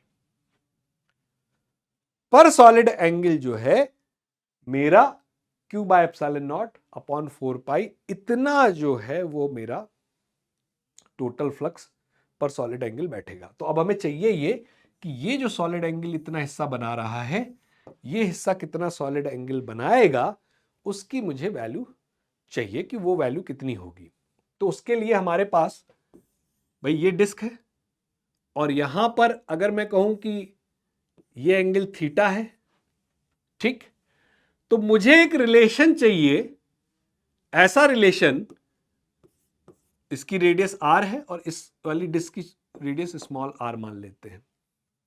तो मुझे एक ऐसा रिलेशन चाहिए जो कहीं ना कहीं यहां पर बनने वाले सॉलिड एंगल और थीटा के साथ बन सके। तो अगर वो रिलेशन मैं बना ले जाऊंगा तो मैं यहां से टोटल कितना इस डिस्क से जो है फ्लक्स जा रहा है वो निकाल पाऊंगा। तो इस थीटा की वैल्यू मेरे पास निकल कर आ जाएगी क्योंकि जो डेटा दिया हुआ है। मुझे चाहिए यहां जो सॉलिड एंगल बन रहा है, वो सॉलिड एंगल को अगर मैं मान लेता हूं ये, तो इस सॉलिड एंगल पर मेरा कितना वैल्यू आएगा इसकी, वो अगर हम देखें तो इसका एक रिलेशन है। वो रिलेशन आपको याद रखना पड़ता है।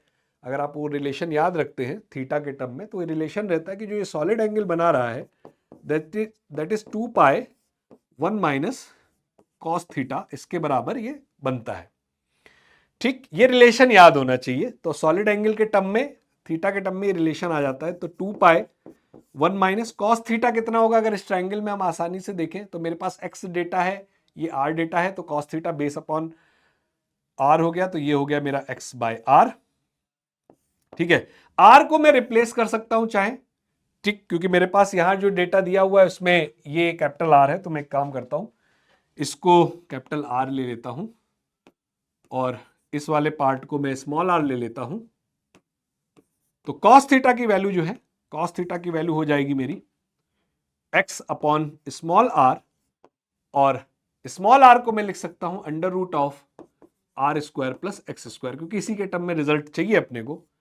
तो जो सॉलिड एंगल बन रहा है वो बन जाएगा 2 pi 1 minus X upon under root of R square plus X square. ठीक, तो मेरा कितना ये डिस्क सॉलिड एंगल बना रही है वो सॉलिड एंगल निकल आया। और मेरे पास क्या है, मेरे पास है टोटल फ्लक्स पर सॉलिड एंगल। तो इतने सॉलिड एंगल पर कितना फ्लक्स होगा, देन यहां पे लिख देता हूं, then flux through this solid angle कितना हो जाएगा। तो कुछ नहीं बेटा, हमने कहा क्यू एप्सिलॉन नॉट 4 पाई जो आया, इसमें इस सॉलिड एंगल का मल्टीप्लाई कर दें तो ये हो गया Q by epsilon naught 4 pi, bracket में आ जाएगा 2 pi 1 minus X by under root of R square plus X square. तो 2 पाई से ये 2 कैंसिल आउट हो गया, तो जो आंसर आ गया मेरे पास वो आ गया कितना, Q by 2 epsilon naught 1 minus X upon under root of R square plus.